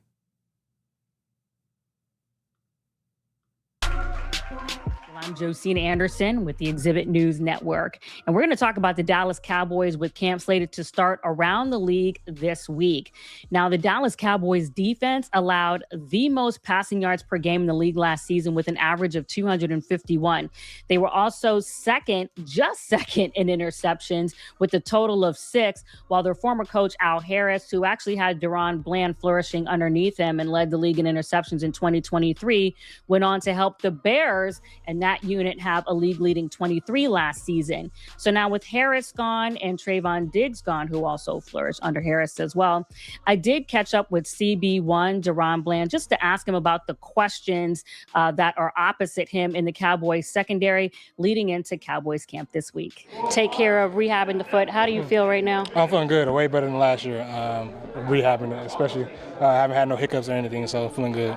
Could you articulate exactly what part of the foot? Was it a Liz frame? What was it? No, it was outside of the foot by the pinky toe. Okay, would you say that so where are you in terms of the healing? Is the bone fully healed now when you're just doing, acclimations? Yeah, pretty much healed. Just taking it slow right now, not rushing it. What do you feel like the transition is going to be? Obviously you got some people that are missing in the secondary that you were playing with before, beyond the coach that went to Chicago, with Trayvon Diggs or what have you. You guys have some pieces that you're going to kind of have to bring under your wing a little bit on that side. So talk about those guys. I think it'd be good, especially because how the way CP has us getting all on the same communication, same page. And just some of the guys, like this room right now, we're all on one, trying to have the same mindset. Who do you feel is going to be opposite you to start the season? I mean, obviously you got to go through the competition, but we kind of seen some things out there today too. I mean, it's be tough to tell. I'll be ready for the guys who can, see them compete and everything, so it'll be fun. Because you got Durant. Yeah, you got Durant, you got Kalen Carson, you got Siobhan Revel, got a lot of guys in the room, so. Do you feel like you're seeing, though, some of the experience of Durant coming over from the Rams and having played so many games in the last 2 seasons with them as far as blending with him and that playing out on the field? Oh, yeah, definitely. As soon as we came in, we was kind of clicked, so it was kind of cool having a guy in there coming in and just be on the same page as you. So. clicked, Howard? Because you kind of smirked when you said that click. What, was he joking with y'all? Took y'all out for a $5,000 steak dinner for the team? How did y'all click? Come on, tell the show. No, he's just another guy that's a ball hawk, that wants to get the ball. And so we clicked on that same page like that just immediately. So just having a guy like that in the room as you, it'd be good. Now, what do you say to those people who think you might still have a little bit of a hole in the, secondary relative? Now, I noticed in the chat, we're talking about Max Crosby. Now, don't forget what I said. Don't set your mind on Max Crosby. Don't set your mind on Max Crosby. You never know who the Cowboys may get. Might not be Max Crosby. Could be somebody, as I said earlier, it may be somebody we never even thought about. Maybe somebody else. Sounds like Max Crosby may be still in play, but it may be somebody else. You never know, and we'll see how it all turns out. But don't set your mind on Max Crosby. There are other players out there the Cowboys could consider. To at least it may be a new component opposite you on the other side at corner. Obviously in the nickel, Caleb Downs probably will be there, but he's still a rookie. So the NFC East is a little bit tougher. Is it a hole in this? What do you say to those people who think is a little bit of a hole in the secondary? I'll say just wait till you see. But yeah, that's how I feel about these guys in the room. I feel like we're coming in to compete. We have a tough task on our hands, and we're ready for it. Tell me something about Christian Parker. I don't know. He's a new guy, but he's a young guy. Yes, sir. What has been interacting with him like as far as one-on-one and things like that? Great. He's definitely a football head. Definitely teaches about the game and wants you to see where your head's at with it, and just wants you to play and make your worth for it. So it's been good. Anything that he said to you so far that's kind of stood out, in terms of his teachings, something he told you to match, something he made you laugh at, something that was about man-on-man conversation after practice? No, not much. He kind of straight football right now. So. So I do really quickly want to talk about the NFC East. There's just a lot of, change going on. OBJ's now at the Giants, and Malik Neighbors going to be back, and obviously AJ Brown's. I don't think we're going to see Malik Neighbors to the second game.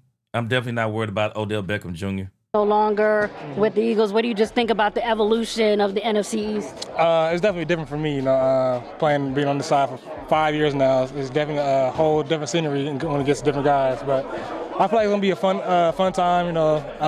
Having new guys coming in the NFC East, feel like it's a little bit more competitive a little bit. So it'll be good. Maybe you'll play the Patriots and see what you think, about that too. But I'll be in your ear. We'll talk. I do appreciate you coming on the show. For Daron Bland, I'm Josine Anderson.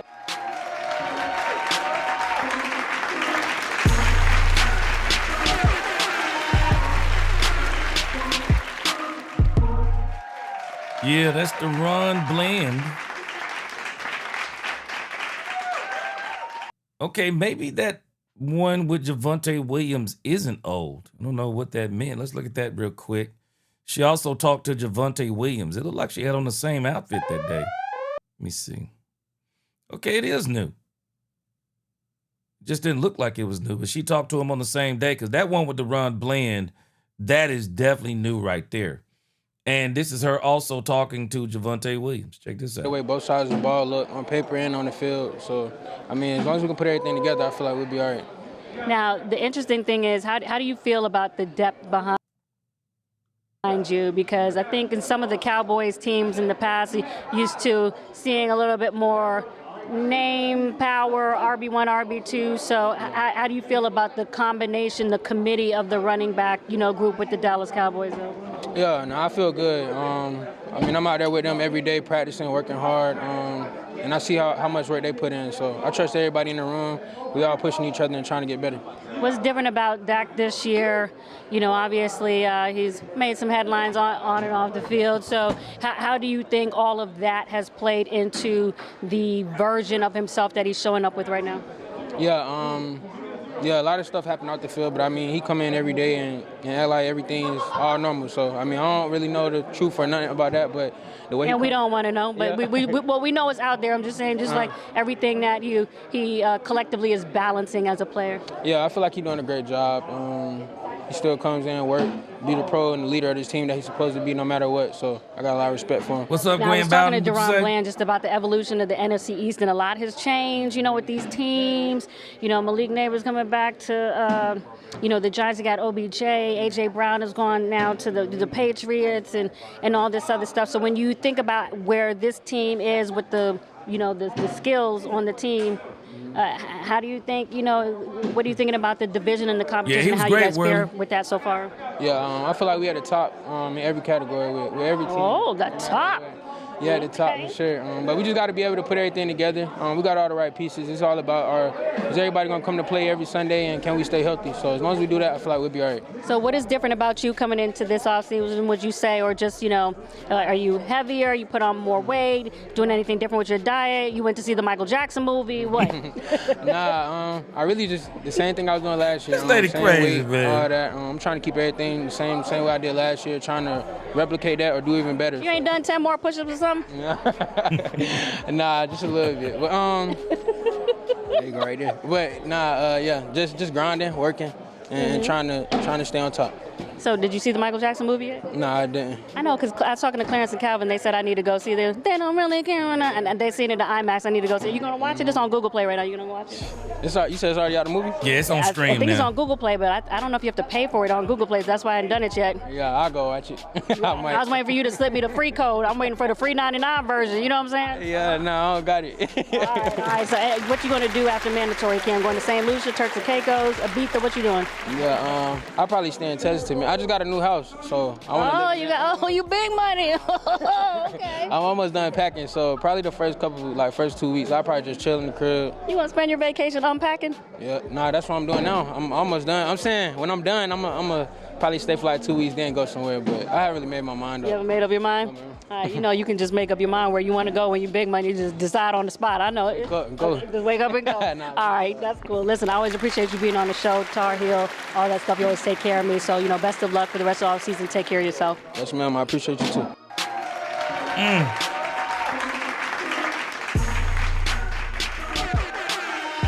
How much you bet Josina Anderson didn't like that last comment?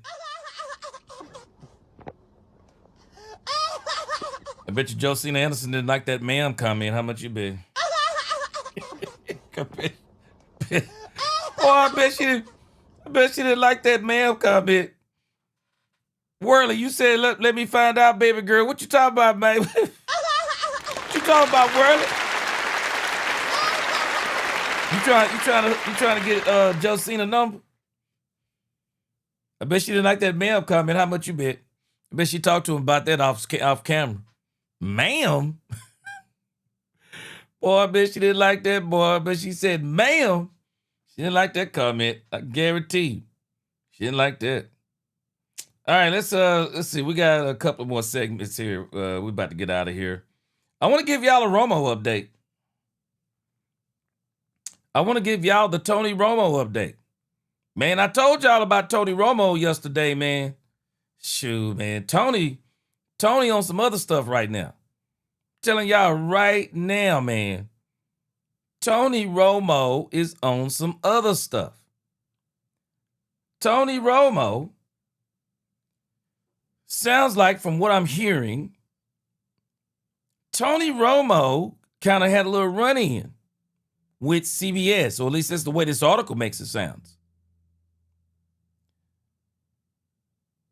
CBS makes a decision on Tony Romo's future. Yes! Here we go! Back to Tony Romo in the news. Tony Romo was obviously feeling some pressure, at least that's what this article makes you feel like. Tony Romo was kind of concerned, I believe, that maybe he was going to lose his job. Says CBS makes final call on Tony Romo's future. Says Tony Romo spent last week in familiar surroundings. Back in his home at Wisconsin, the former Cowboys quarterback was in the field for the 125th Wisconsin Amateur Championship. Another stop in the golf schedule he has continued to maintain long after retiring from the NFL. On Thursday, a few hours after competing in West Bond, he was pulled over while driving south on Interstate 43 in Milwaukee County. Says the days that followed were notable quiet. Romo made no public statement about the arrest. Okay, he was arrested here. I must have skipped it. Well, it didn't say it, but he was arrested, basically. It says his next scheduled appearance to Texas State Open disappeared from his calendar instead. Tournament insiders later confirmed that Romo had withdrawn from the event, ending a run of appearances that had stretched across 9 previous editions. While Romo remained silent publicly and CBS declined to comment on the arrest, a new report from the Daily Mail has offered the clearest indication yet of how the network intends to handle its lead NFL analyst heading into the NFL season next year. It says the bosses at CBS will not fire Tony Romo from his $18 million a year NFL analyst role following his arrest last week, but the Daily Mail understands that ex-Dallas Cowboys star may take a brief step back. Says a source has since told the Daily Mail that Romo knows he made a terrible decision. He absolutely did. And has disappointed his colleagues and family. But CBS will not be firing Tony Romo from its biggest NFL games before the new season, despite already facing, look at this. I told y'all this yesterday. Look what it says. It says, despite already facing calls to axe him over his bizarre performances in the booth last year. Did I not tell y'all this? People have been wanting this man fired. Man, they said that Tony Romo has been tripping in the booth. I'll be honest with you. I absolutely hate when he does Dallas Cowboy games. I don't know about y'all. I hate when he does Dallas Cowboy games. I'm telling you, I hate it. But nevertheless, Tony Romo gets to keep his job. You should be thanking God tonight. This man makes $17 to $18 million a year on a 10-year deal. $180 million deal signed in 2020. I wonder if there was something in the contract where they couldn't depart with it. Romo hasn't been good, man, as of late. Poopy D, you said Romo good. He was good them first couple of years. I'm telling you, man. Romo he hadn't been that good last couple of years, Poopy D. I've listened to some of the games. This man has been bad. Absolutely bad, some of these games. You know what? And again, Poopy D, I don't know if you heard him lately. I've listened to him the last couple of years. I didn't think he was good. But whatever the case is, he's still going to be at CBS. $18 million a year. Wow. Should be thanking God tonight. He could have hurt himself. He could have hurt somebody else. Could have ended his career. All kinds of things. So praise be to God that he didn't go out there and really hurt somebody. And he definitely should be thanking God that he still has his job. All right. Let me hit you with a couple of quick hits. And these affect the Dallas Cowboys indirectly. But Pat McAfee reported today, Micah Parsons, there is a date set for Micah Parsons to be back with the Cowboys. All right, let me show. Let's see. I got a couple of. Let's see. Got a couple of things that just came down. We'll put these on here too. We'll hit this thing with. Let's see. I'll save this for tomorrow. This is James Slater on Pat McAfee, but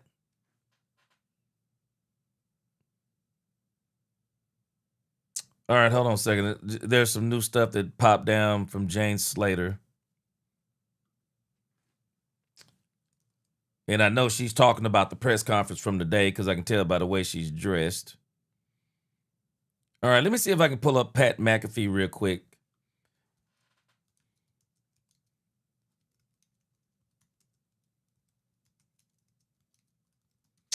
Pat McAfee was talking about the Micah Parsons thing. Yeah, this is it right here. Let's check this out. What's the story? The return date of Micah Parsons. Anybody just for fun. Anybody want to take a wild guess at what the expected date is? For which game do y'all think Micah Parsons is returning?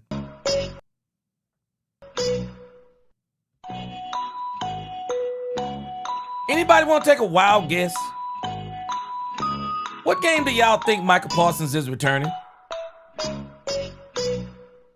Man, this had me laughing so hard I didn't know what to do. What game do you think Micah Parsons is returning? I was laughing when I saw this, man. Check this out. What's the story over there? Policies. He's moving all in. We got a different vibe on the squad because we know that we're trying to win a Super Bowl at all costs. Or what is the thoughts over there with Green Bay? Micah, all the way back. How do we feel about what the Packers are going into this 2026 season, Mr. Schneidman? Yeah, I think there are three big storylines, and let me know if the wind is a little too much right here. Now you're doing great.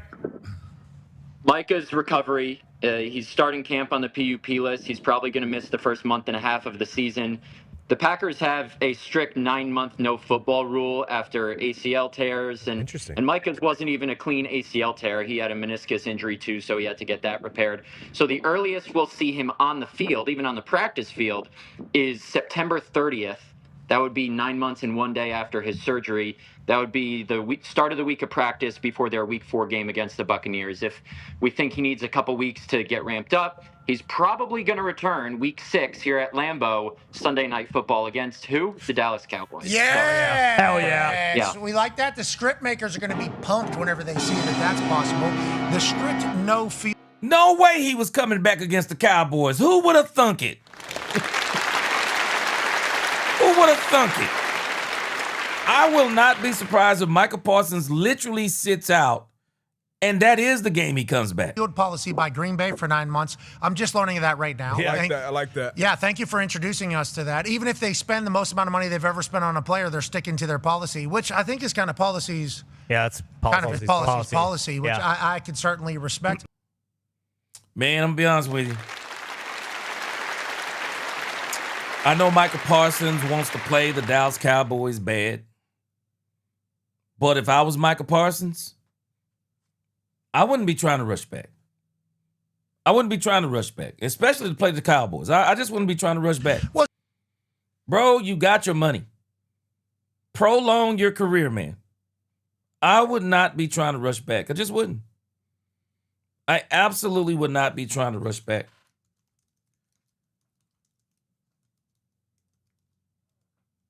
They were also talking about today Jalen Carter. Jalen Carter got a humongous extension. Jalen Carter, 4 years, $152 million. Now, the reason why I'm showing this is because we got Quinnen Williams coming up. Yeah, we got Quinnen Williams coming up. So Quinnen Williams is going to break the bank on this joint, man. Going to break the bank on this joint.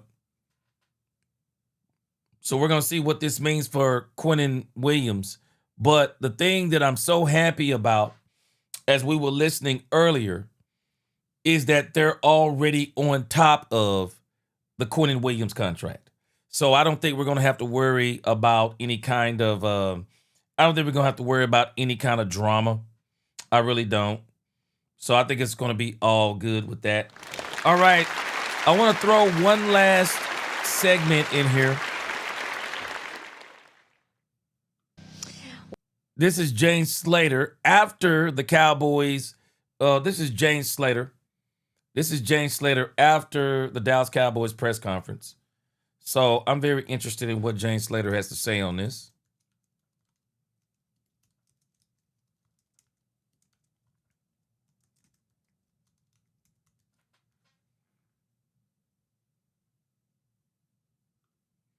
Yeah. Brady said, Jalen, I spit on Dak, Carter got paid.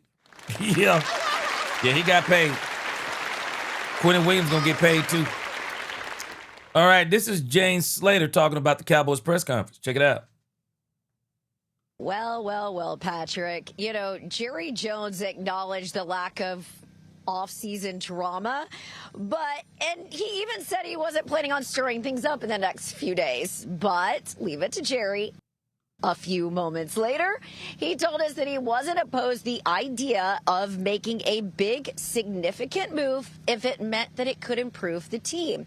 In fact, Patrick, he followed it up by telling us that he had been on the phone with a team and an owner as early as Monday. Listen in.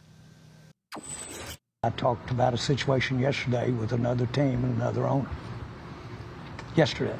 Very interesting. I'd give up future to add substantive to where we are today as to a player, to give you an idea about would I invest something substantive to get the right kind of deal to improve us opening day? I would. I feel that good about this team this year. All right. That one word that he used there caught my attention, the word substantive.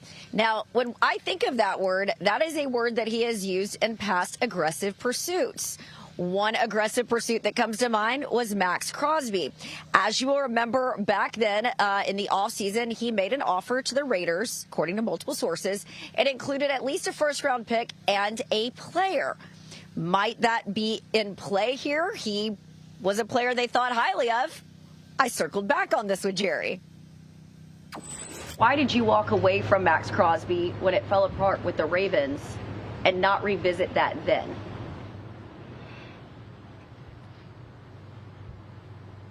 We didn't. I thought this was probably one of the most pivotal moments of the press conference, because people had been like criticizing the Cowboys for not getting Max Crosby. Well, now we're finding out that it wasn't the fact they didn't get Max Crosby. They didn't walk away from the deal, because I thought this was kind of strange when this first happened, because I was like, if the Cowboys would have got Max Crosby, even if they would have found out something about his knee, I don't think the Cowboys would have turned back on that deal. I think they still would have kept him. But I think the Ravens used the Cowboys' doctor to have an excuse to spend less and not give up as much as far as draft picks go and go get Trey Hendrickson. So it lets you know that it wasn't the Cowboys why they didn't get Max Crosby. But I'll be honest with you. At this point in time, I'm glad the Cowboys didn't get Max Crosby. Because if the Cowboys got Max Crosby, I don't think they get Caleb Downs. I don't think they get Caleb Downs, and I don't think they're able. I think the draft goes a little bit different if they get Max Crosby. I'm glad they didn't get Max Crosby at this time. Now, if they circle the block and it's an advantageous deal for the Cowboys, and especially if things are not working out with the Raiders, you might be able to get Max Crosby and not even have to give up a first-round pick. Who knows? You might be able to come out way better on this deal if you just hold out and wait and see what Max Crosby is. No, no, because there's nothing more to elaborate about, but we did not walk away. Would a player of that caliber be someone that you would be willing to engage with another team in 2 weeks, so that we're not all speculating? Again, let's don't hypothetical here and use specifically a player in a hypothetical situation. That is tampering. That really is. Yeah, I think Jerry kind of missed what she said here too. I don't think she wanted him to elaborate on. I don't think she wanted him to elaborate on Max Crosby. I think she was trying to say, if there was a Max Crosby type player out there, would you be willing to, engage? And so we don't want to talk like that and act like that. But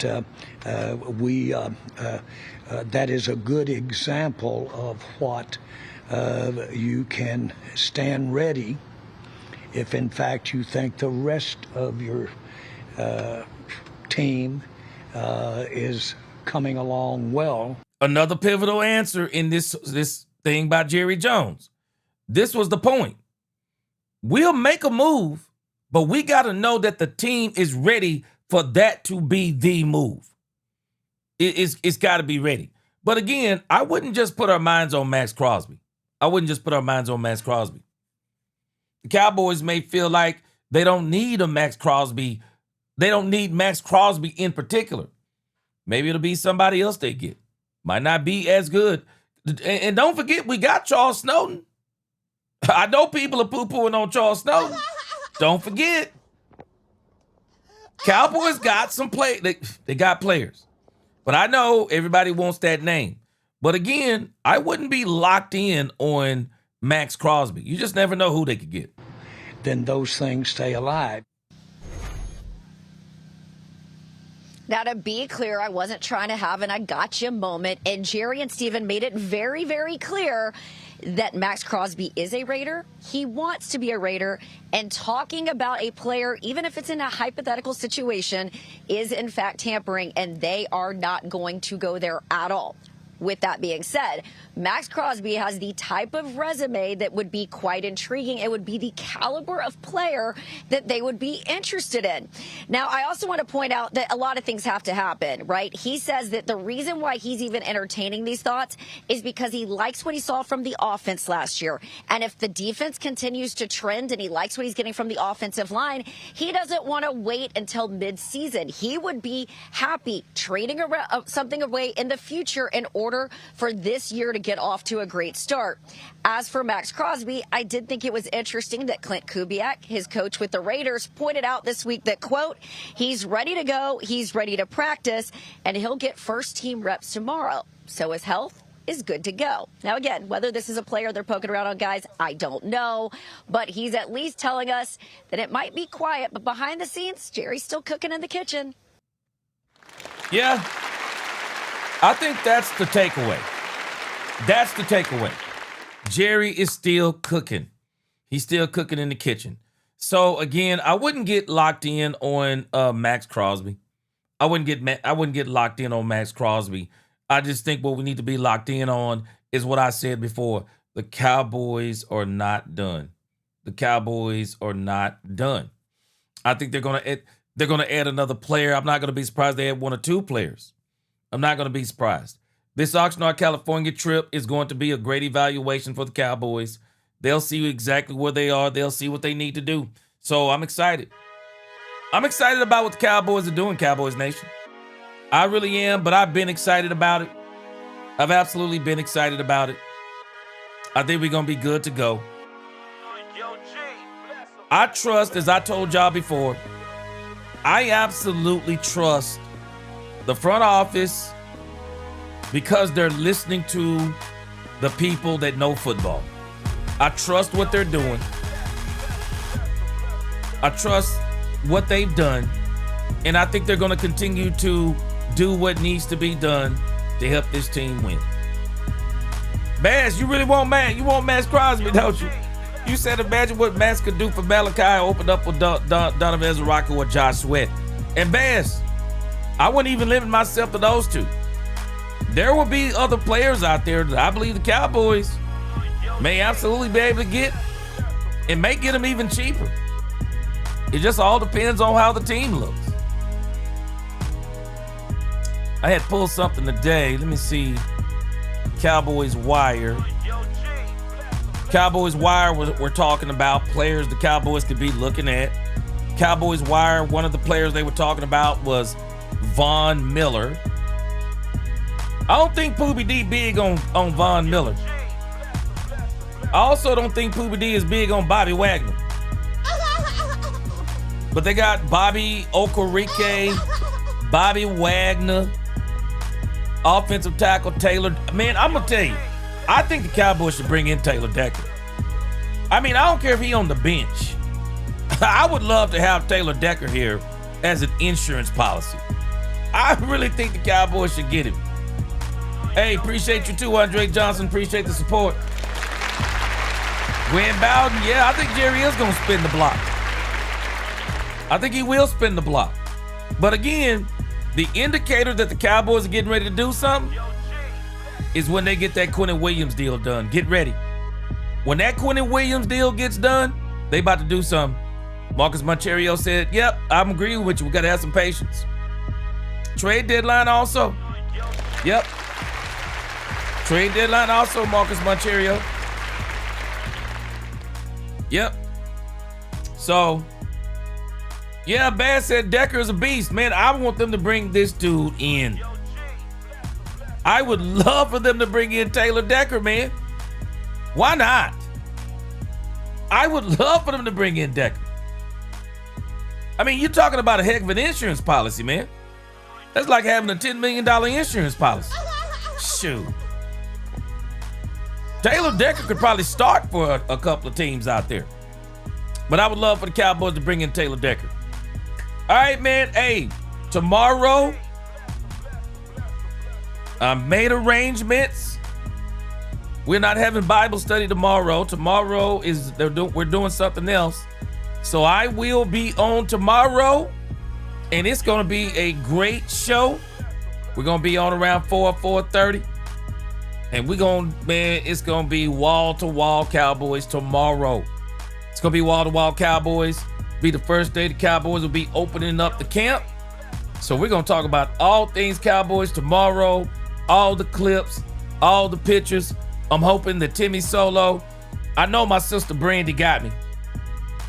Brandy going to send me some videos, everything. Brandy, make sure you contact me through my email.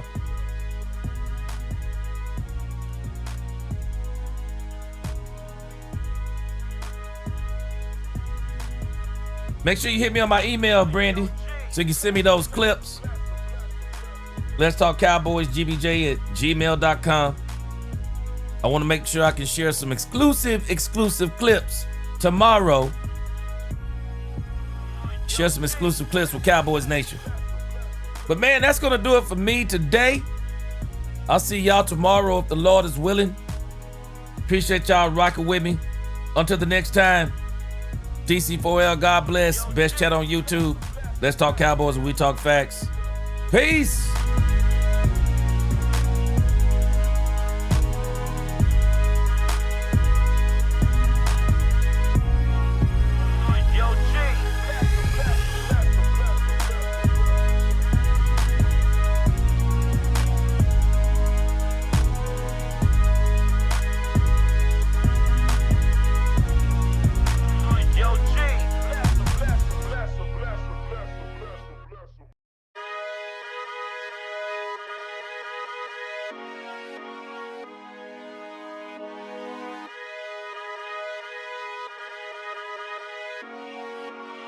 Yo, G, bless him, bless him, bless him, bless him.